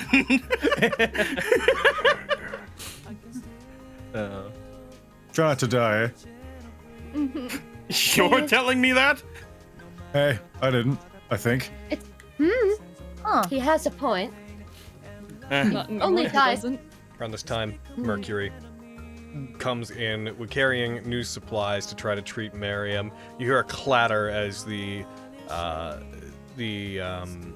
plate they're carrying them on effectively strikes the ground. As they look surprised, they rush forward and with strange familiarity, Miriam, throw their arms around you. And you guys see this incredibly affectable Nephilim begin crying about as hard as any of you would have been. As you see, I'm so glad you're okay. I never really got to know you all that well, but I was so worried about you. I'm so happy you're happy I'm alive. I definitely get that. Mercury's my favorite. Yeah, it's okay, buddy. Just pat them on the back. As they embrace, Fenris will come over and like get Nemric by the ear, as she usually does, you know, flick him. Hey, so you're leaving. Oh, don't make it about me. Their errands over there. Go and give him more hugs and stuff so I can sneak away. You can't leave if you're looking. I understand you, Batman. I turn my back, there's gonna be a flutter of the curtains, and you're gonna be fucking good. Oh, Soleil, can you 1 second? You have something. Oh, He's gonna go over to her forehead, and he's going to brush away, and he will give a tiny little kiss on forehead. I thought you were gonna Tachi her for a second. I haven't let go of you yet, by the way. Luckily, It's good, you are you're tiny. light enough to carry it. Yeah, right? I guess this is Fenris. mine now. Fenris almost recoils, like it burned her a little bit, but then her face lights up, and she looks up to Nemric. I'm so glad I never had to beat you up or anything. Thank gods for that. And she's going to like hug him tight, and then hug him just a little bit tighter. It would have been very unfortunate for you. She gives him a kiss on the forehead too. Stay safe and be good, please. I think that's You're the only going- thing I can do to avoid going back, so sure. I don't need to hear about any Fenrix causing mayhem, please. Oh, it won't be Fenric. Don't worry. Okay. Yeah, don't... It'll be, what did you say, Vogan? What? Dendrick. It was Dendrick. Yes. Dendrick. Dendrick Selberon, that's it. No. Oh, all you guys right, are fine. related. Yeah, there you go. Yeah. All right. I should have guessed. It was the Or I'll horns. just go with That's or I'll just go honest. with Nimric Selberon. Until next time. Nemric Silveron has a nice ring to it. Did Nemric taken off?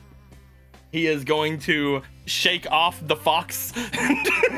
he will attempt he will attempt to push okay. it over toward a Fenris. You fly and I pull her foot. Okay, all right. She has to let go of one of them. And then I'm gonna grab Nemric for a hug. Other fox! Ah!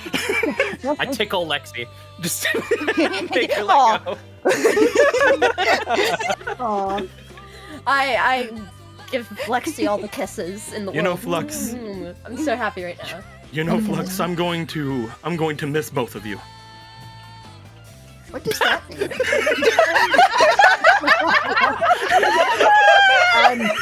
I'm going to miss both of you too.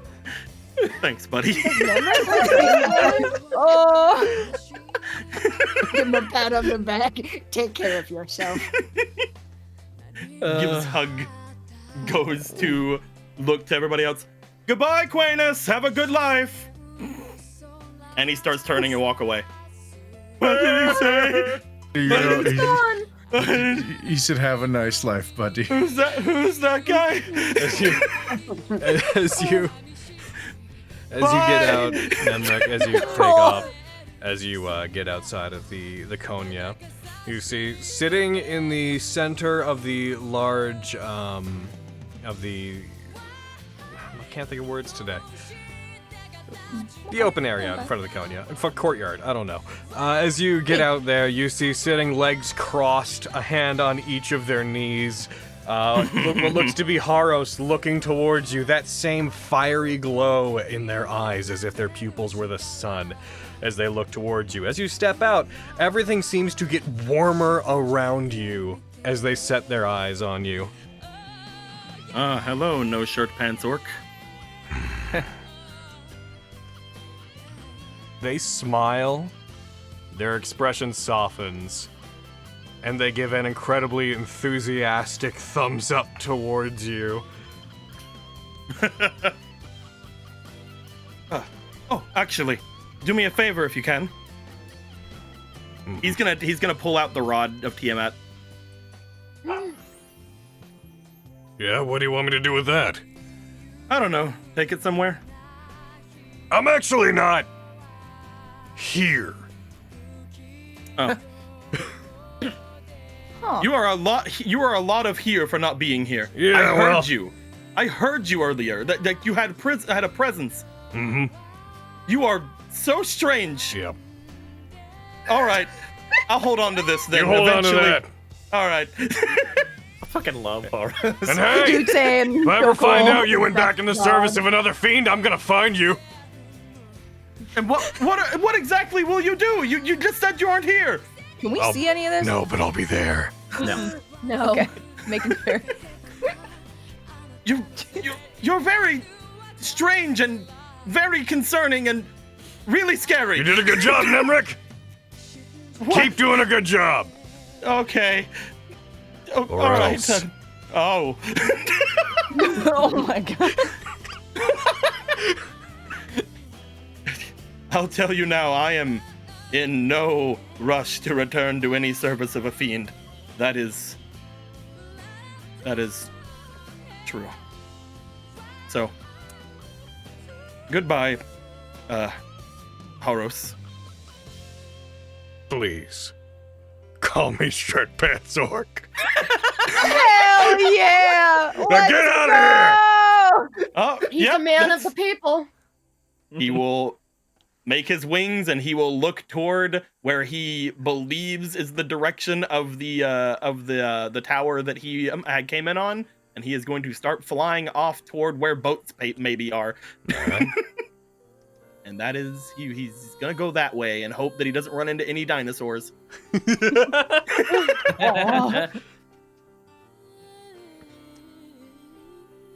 It's fine. We killed all the ones. Those of you that are right? inside, That's how first that of all, works. no, you couldn't see that because it's happening outside. That said, as you take off, Haros looks towards you, looks back towards the Konya, takes a deep breath in. Those of you that are inside, you hear this reverberating through the building.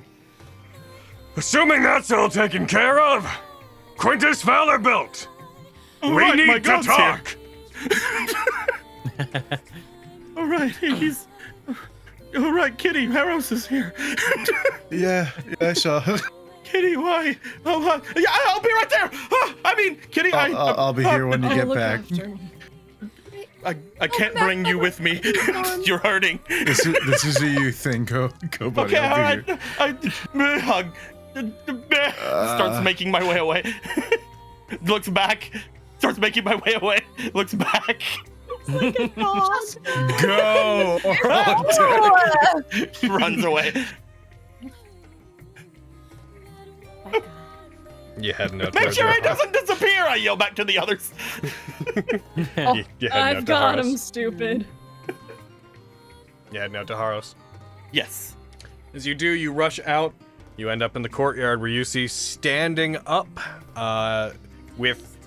Despite the fact that it's night outside, you see sunlight beginning to bathe the area around you as this massive circle of radiant light falls over you and Haros.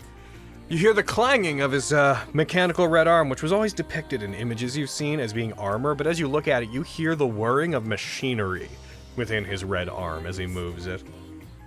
He will immediately, drop down to his knees and hold out the halberd back toward him. Ha! Good instincts. As he starts walking over towards you.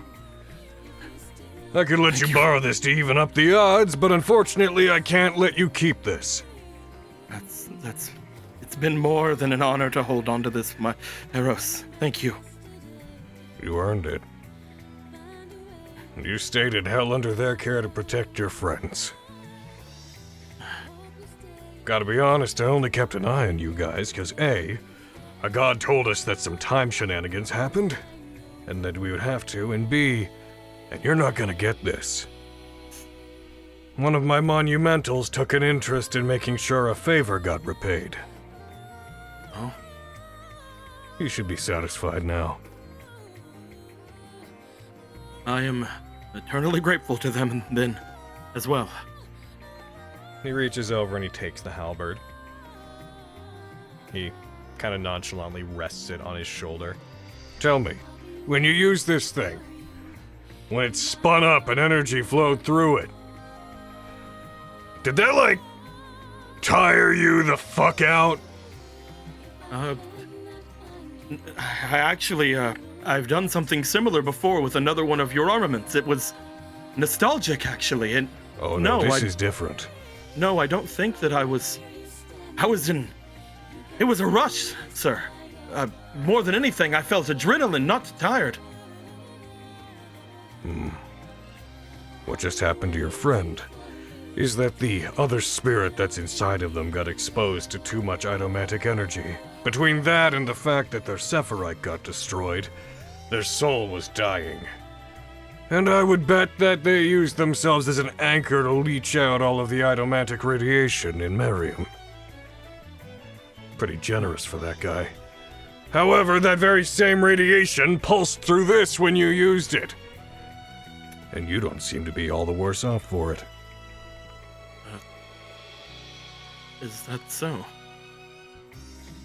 When's the last time you saw your mother, kid? That's the real reason I wanted to meet you. That is a extremely hard question. When I was a child, but also a couple of weeks ago, we had, when we were fighting the Tenebros, we saw visions, but they were more than that. We were able to interact with them, and I barely remembered what she looked like until I saw her in front of me for the first time. That's when she gave me a a piece or maybe a faux version of your gym. Fuck! So she does have it! Damn it! Son of a bitch! He kicks a bench over. God damn it! Moira! No! Oh, fuck. Sorry? No, it's just mildly inconvenient. He picks up the bench again. Mildly fucking inconvenient! And he throws it, and it soars into the sky. Out of sight. Nimrod just looks back and sees something. What the fuck? Bench flies by. What the fuck? All right. Well, that's fine. You guys Quinn are will not say collecting the it primal doesn't seem like it's gemstones, fine. right?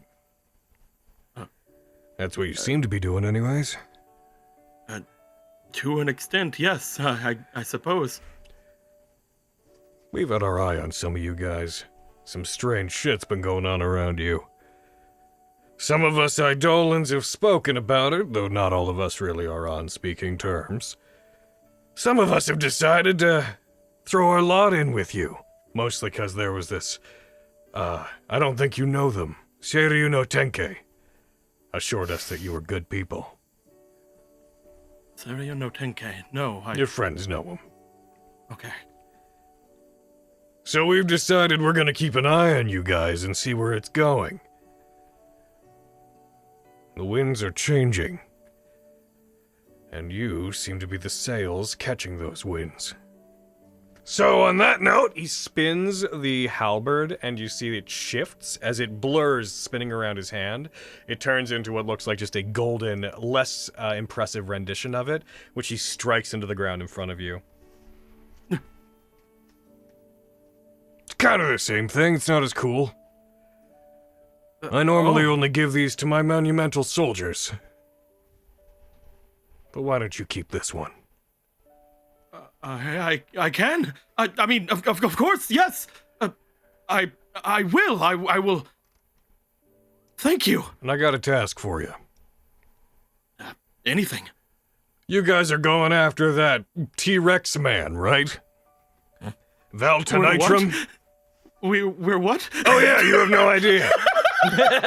Your group is about to walk up and try to invade a bunch of dinosaur people. They're gonna fight him. Their leader is this really big Tyrannosaurus Rex man. And that son of a bitch has my axe. Get it back for me, alright? Yes, of course. He meant Galvis. That's fair. What?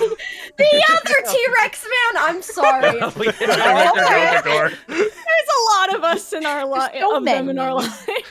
You continue. You're sorry. Of course, I will retrieve it. As soon as possible. Yes. Cool. As soon as you do, you guys, complete that Hobgoblin's pilgrimage, you come see me at the temple. I got some more stuff I want to say to you. In the land away. That's right. Yes, of course. All right. Stay safe. You're about to get involved in some weird shit. Thank you. Thank you so much for helping us. Yeah. And hey, next time you see me, if you hear anything else about your mother, you tell me, okay? Of course. I need to know everything there is to know about Moira Valorbilt. I will find out everything that I can. I want to know more about where she is and what she's been doing as well. Cool. And hey, maybe if you impress me, I'll let you have this thing again. And he holds up, reapparating the halberd before making it disappear. He will not, hide any kind of, want for that. He's like, oh. Alright, well, we Eidolans can't actually do much here. I had to sneak these things in before I came here. I've been planning this a while. Heckin'. But, so don't expect any help from us here, yeah? Yeah. Cool. Yes. Thank you. Welcome. Peace out, Quintus. I will do great things with this. You'll pull the halberd up. He looks towards where the nearest old world tower is. Can't exactly just take it out, so I'm gonna have to get as close to the outside as possible. You see him look miles into the distance at one of the towers. He pulls it back and he hurls the red gold halberd like a missile into the distance. Why do you keep throwing shit at me? Not it! Go away! I'll get one of the Nephilim to... Actually, hey you! What? Find that thing I just threw and take it outside! Why didn't you just give it to me? Didn't think of it! Fine! Oh, God, fine! Oh, man. Him. Fine, shirt pants orc! Thanks, Nemric! That must have been a really neat guy. Here's alright.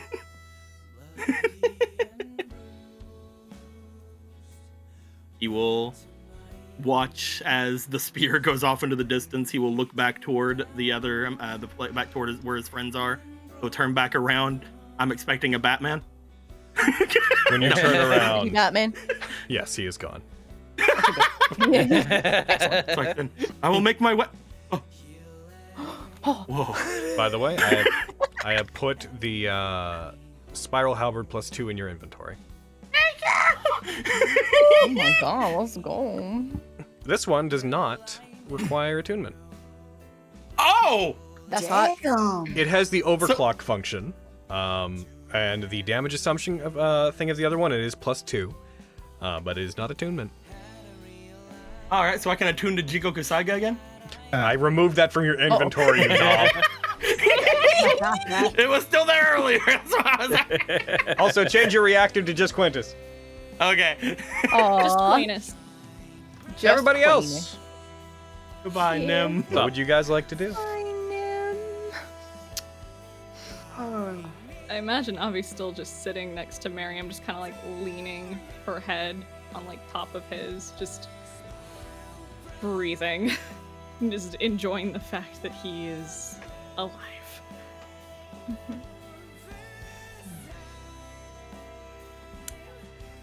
I imagine we're not really doing anything because they're talking outside of the, and we don't really want to interrupt. Yeah. So. No. What are you guys doing inside? I think we're just surrounding Miriam. Miriam is like a dog that seems uncomfortable with the concept of moving. He's just sat perfectly still. Fenris is kind of intently looking at Miriam. She doesn't mean to, but she is.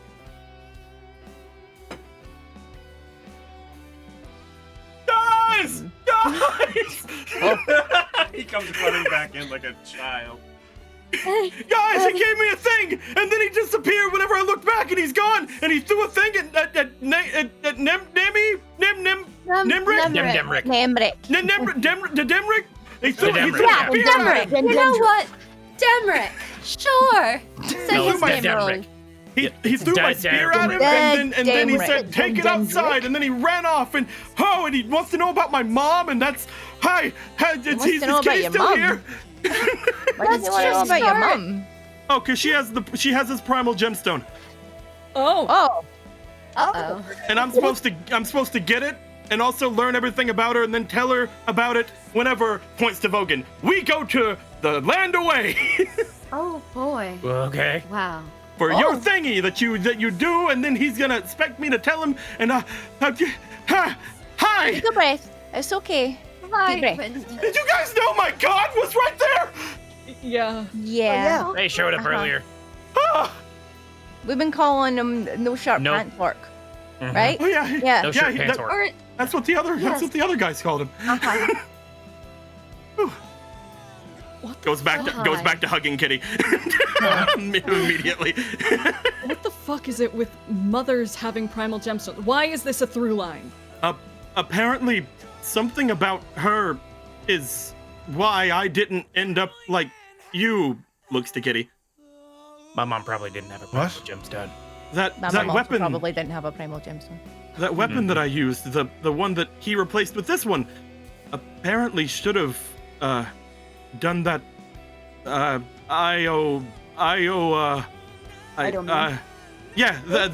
The radiation. That it should have happened to me, but it didn't. Idolic. No. Kind of, no, Adamantine. Romantic radiation. Yes. Kind of And- fucked that he was okay with that happening. Yeah, he said that it was because of my mother. I don't understand it, but he wants to know more about her and what she's up to. Gwen, is he into your mum? From what I've heard, a lot of people are into Quintus's mother. What is that supposed to mean? They're a hero. People are very attracted to heroes. They are a hero. They are actually the grandest hero of all time. That is true. Oh. They're like one of the most famous people that I may or may not have ever seen the imagery of. Did I tell you of how they single-handedly stopped a battalion when they were in their prime? It was Winchester was there, and it was great. It was wonderful. It was a big story, big thing going. Are you sure your horse isn't like an Idolos or something? Oh. Well, I'll ask him whenever. Where is? He's in Stepped Under. All right. Oh, all right. Sure that Okay, The all right. jerky hasn't eaten them. Oh. I doubt it. you wouldn't. Oh, right? even if he got the Right. idea, Winchester would just need to look a little scary for 2 seconds. That is. Apparently, you guys are fighting a dinosaur. Many dinosaurs. You are as well. Apparently, I have to take an axe from him. He stole my god's axe. Oh. Oh, we heard about that. I'm happy you're back, buddy. Guys, can I? Now that everything is calming down a little bit, can I bring up one thing? What? Yeah. First off, I love all of you, and I missed you. But second off, I am really hungry. Oh. Do we have any food? I treat you to a Mercury feast. just gets up from like having collapsed, crying. We have a wonderful man who just brought us a great deal of fish. No! Oh, that's wonderful. Don't do it! Yes. Don't do it! No, do it. The fish is great. But I That's like an experience. It was very You're just good. nasty. the fish is great. I know. Fish is pretty big in the land away. It's an island, so there's lots of places to get it. Oh yes, I fish is think that so. fantastic. Please Wait. bring me to fish. Quinn, don't do it. Don't say I didn't warn you. Oh, no, Quinn. Quintus, you already understand. Perfect. Oh. She'll like look back and smile. They barely fed me. They were like, oh, we don't have to keep you comfortable. They didn't even I have know any kind you of. look so skinny. We're going to have to. I'll fix it. He does. You can tell through his armor. You can I see his can. face. I can. I, Fenris, can. I, a person who makes sure everyone eats well in this group, can tell when my friends have not been eating well. Thank you. Takes off his armor. He's just like comically thin underneath. Oh my god. No. We can. It's all right. Fenris just like takes his hit. I will fix this. It's all right. We can He fix no well, it. longer take his has other Ricky's hand. ass. No! No!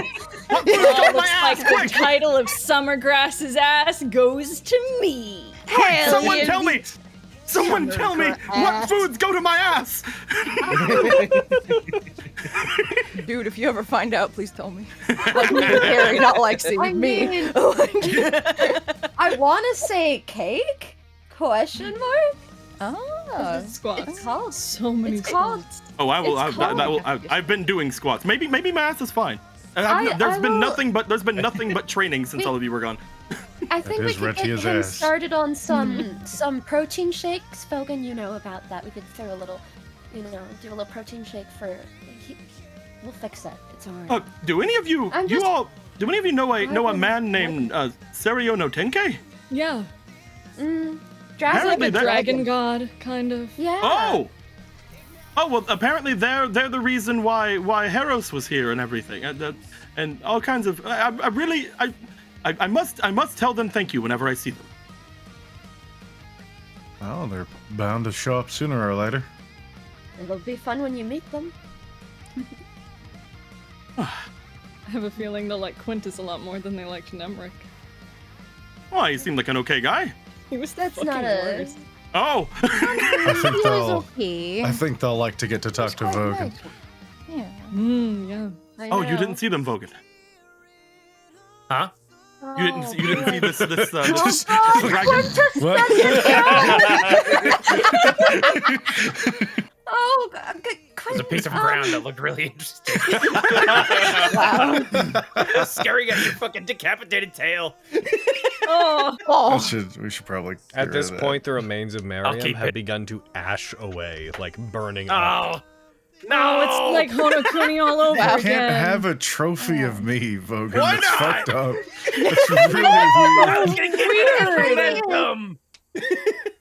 Oh, are you Logan? going to put it at your French? Yeah. Roll me investigation. No! Oh my god. Let's go. Oh, this is gonna be so Brain bad. blast him. Are you? Damn it. You're brain blasting course. him? Yeah, I'll it's brain the blast. Two for science, All right. motherfucker. You're gonna put his tail in a fucking So, jar. brain blast. So, you find, what you do find is that one piece is not moving away. Everything the Icar's touching is ashing away, but you manage to recollect a chunk of one of his horns and clean it off quickly enough that it is no longer disappearing. Yes. No, you're so Fucking weird. don't Fenris, you want to keep stuff Fenris, as trophies from things you've like beaten up or killed? Why do you want to This think is of not a names? trophy. It's a moment. It's a Fenris is little instinctively like a memento? covering her horn. memento. Her That's broken it. A horn. memento. Okay. Oh, perhaps we could cast it in bronze like a pair of baby shoes. So we can all remember the time that Miriam getting melted off. Uh-huh. Oh my that what- god. You Is that what guys. humans do with their babies? I think I feel like I I'm think I have a pair taking of gilded psychic baby damage. shoes back home. I feel I like, feel yours like are that's made something of I'd gold. have to course you ask would. Rory about. That made me dizzy when you Of said course that. I don't he know would. what about that is what made all of this hit me at once, but that that just took the gravity from under me and made it go that way.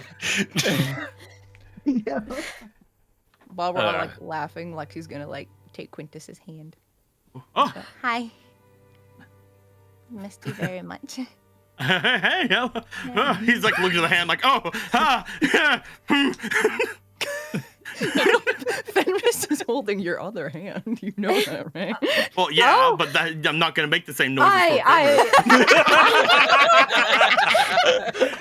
Fenris is holding my hand in a bro way, you see. Fenris is true. one of those. In a bro way. Looks back to Guys, Lexi. you know? Wait, you're not holding my hand in a bro way, are you? It's, right? it is true. We crack them open every Sunday, for Sundays are for the boys. I'm going to I am in fact going to let go of your hand now, and then Fenris is going to look at Lexi like, get it, girl. And then I'm going to go and I'm gonna go Lexi's find gonna be Aviana. Confused. It's alright. She doesn't have to get it. It's for me. Avi will open her hand to Fenris and like come over here kind of way. Oh. Yeah, well, flit over. How have you been? You have a nice red cloak thing. That's pretty neat. It's really cool. It can make me fly and it can make me invisible. And also, while we were in a really, really scary dimension, I commanded an army of people. It was great. Oh, I would expect no less. Oh, thank you. It really sucked being there. It felt like we were gone forever. Yes, it's felt like a long time since I got to lay eyes on all of you. And well, whenever Stradivarius had found me and talked to me about some things, the one thing going through my eyes were visions of all of you. So,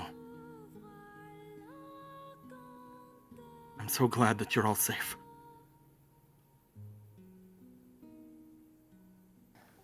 How's the... May we never have to part again.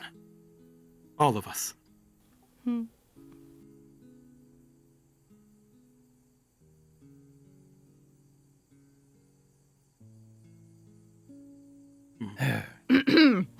Oh, yeah.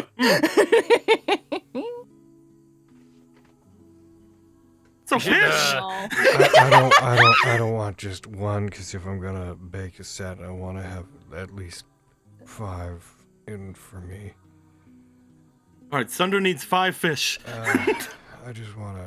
Quinn, you really don't want to eat the fish. He really must have hit his head. Oh, I will eat weird. literally They call anything. it I will eat oven. literally anything right now. I will tell you that. Okay, you're gonna regret it though. Because you put out in the food No, and he then won't. outtake cook the food. You know. Oh my god. We should leave. I think I messed up. Oh, hey everyone. Sunder. Thunder. Oh, Sunder. Oh, buddy, did we get her? Yeah, we did, buddy. Yeah. Cool. Yeah, How are we you get her. doing? Hey. There's no way the how- highest standard would ever lose to them. Yeah, that's what I was thinking. You feeling okay? Oh.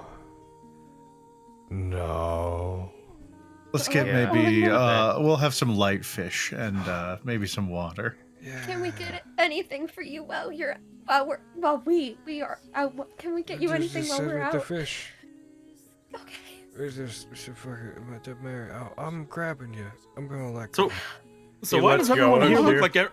So why does everyone here look like Aristes? What are we doing? Dinosaur. Oh, I So think much with to that tell train you. of thought and that question and everybody going to get food and us coming up to Dinosaur? about just 3 hours, I think that is where I'd like to stop Ah. for today. I'm so Oh, thank God, Miriam lived! I'm so happy. I've been so depressed all week. Yeah, you guys were. Aaron? and everyone's I think butt that's pretty cheeks good. can unclench. I think it might have been the Oh. most affected I've ever seen this group between 2 games. God damn, bitch. I thought this was just a long drawn out death scene. Yeah, I thought I Oh was my God. done. It was. Yeah. The Echo died. Yeah, Be it's true. Mary must have been. Yeah. I super thought I was about to just be done. I thought about it all week, and I came to this place where I was like, no, Fenris has so much faith in Miriam. And as we were getting more into I was like, oh shit, I've been trying to, oh god, it was so I stressful. duped myself into Aaron. believing. Aaron, I love you. I love you so much. Mwah. We got to figure out. I don't think you can call me Kitty anymore. No, I definitely can. We and got to will. figure out which human sub-race we're going to use for you. I think I can't remember which one it is, but I think I already know which one makes the most sense. Oh, yeah. I hope you like not getting look burned like- again, because you're no longer immune or resistant to fire, friend. Uh-oh. Uh-oh. Ha. Oh, does that contract go? It was the contract boosted your infernal blood. You no Oh, longer have that's what it infernal was. blood. Oof. Womp womp. Rip. Sorry, bud. Okay, I'll just Bud, you- bully Vemnak about it. No more Muggin. bullying people. Just summon please. fucking him after the fact he shows up. Well, this is awkward. Ooh. Whoa, J4, thank you for the $100. So Logan. Oh my goodness. So Logan. Yeah. After Nemric finds that fucking halberd, he's gonna reach out and touch it really quick and then Jump back scared. off. Just kind of test the waters with it before actually grabbing it. That makes sense. He's like, just, I just pictured him Bagging taking it around outside, like and then that. as soon as he exits, just Aros appears next to him. now give it here. I was seeing you move Quinn around on the screen, in front of I Avi, but you had know. it for a moment where it looked like he was backhanding her. Dude, I was thinking the same thing. I looked and he's like, fucking did it over me. Talk to me. I gotta figure out where Oh, the rebate. sorry. Y'all keep getting mad at me when I make bonds as Avi. You act like it's a big deal. Look at Fenris. Quinn. He's on the thing. He's on the thing. There you go. He Make said it feel better. nothing. You're going to drag my name through the muck. A what? A what? A what? Oh. A what? Perfect. I love it. Oh, I will not stop calling you Kitty, no matter fucking what. By the way, I don't care if you don't have. I don't care if you don't have horns anymore. Don't you know? Does all of a Quinn sudden told turn Kitty into a because of his tiefling? eyes? Yeah, that's originally Yeah. why I started calling me Kitty. He's not gonna have those eyes anymore. Now he's patting color Flux. I Now he's thought- giving Flux. Because you You had can cat fit eyes. so much ancient knowledge in this baby. Bing. Bonking his head, yeah. Bonk, bonk. Now he's Alter Self got doesn't make him a beautiful tiefling, brown Cerberus. eyes. Alter Self would make him appear like a tiefling. Yeah. Haddislin, if you will. Yes, I'm just using the text they wrote. Elbow drop. Yeah, Elbow drop of but yes, lore. he would not actually be a Haddislin or a Vicebound. He would still be a human that just appeared like one. God. Yeah, I'm up here hanging out with Flux and Vogan. Hey! Heck yeah. It looks Okay, like not me. Okay, I'll go fuck Hey, myself. Vogan! You're a little bit lower than me. I mean, your weight's here. What's up? I thought Miriam couldn't get hotter. I mean, he's. I made a whole little. I'm I made a whole little technically playlist attracted for to this. both, man. Like, they're Yeah. both real hot. It's true. I just didn't think I could get like. I guess like in Miriam's case, worse. I have my whole Fair. little sad but feel good Merriam How Wakes Up handsome. playlist, and I'm so happy about it. I love it. It's been real good. Yeah. Uplifting. My heart What is would so you- sad. What would you have done if we Oh. just fucking shattered and fucking stabbed through Miriam? I to guess try I to wouldn't have revive gotten to him? use the playlist. It's like, no, he's got a point. Let's just yeah. This will work. Yeah, thank God.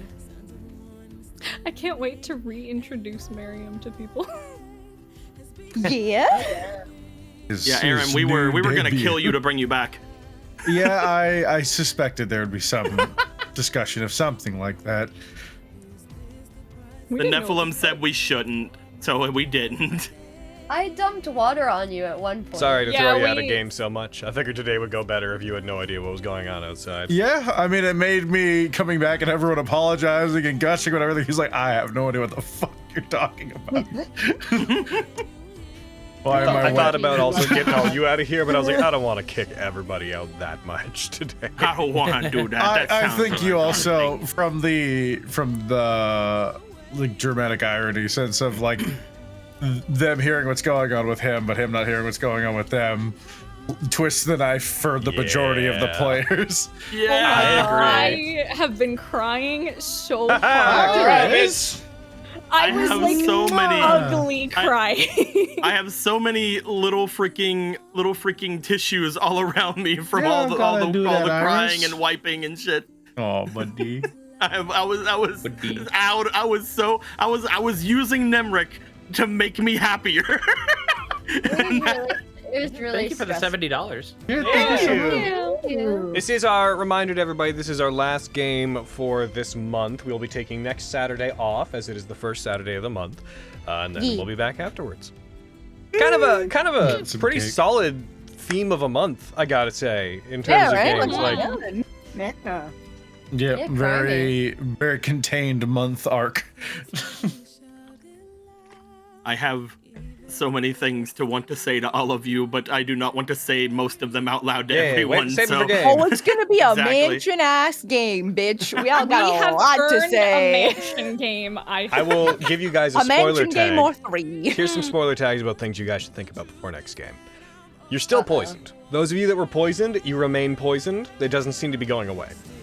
You also all are on a time crunch to get where you're going, despite the fact that many of you have 2 levels of exhaustion, one of you has 4.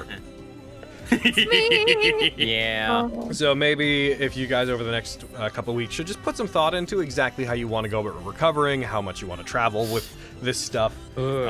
It's your call. The exhaustion will naturally go away as you rest over the next few days, but it's still your call if you want to travel with a 4 Already levels of split. exhaustion. Already split. Especially Not yet. when This isn't the time I was talking about.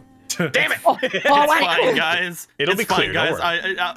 The exhaustion will eventually go away. I can go with you guys. especially with Yeah. exhaustion making you move at half speed, so your travel is also going to be very Yeah, short. Anyways, that's the main thing. Not if be we get a fine. wagon. I'll just To muster go through the restoration, jungle? everyone but myself. Vogan can pull me through the jungle on a Iris, wagon. thank you for another $100. Oh my god. Iris, stop giving us Oh my money, you God. black. Jeez. All right. That said, YouTube side, we're going to take off. It has been a hell of a game, hell of a few games. We're going to take off, and we will be back in a couple of weeks. Join us on our Thursday games for those Thursday shenanigans, and also join us for our weekday games. Yeah. And heckin', also, Cody is starting a new game on his channel soon. So make sure you go check out the Summoners Network and heckin' fucking think about how much you like whatever that game, what he's starting is. Yeah, we're starting on Wednesday over there. We're doing us a Kingdom Hearts game. Gonna be fun. Go give that do that a do. Oh, Ah. All right. Get it. And goodbye, everybody on Don't YouTube. Goodbye. Bye. Bye-bye, YouTube. We love you. Bye forever now.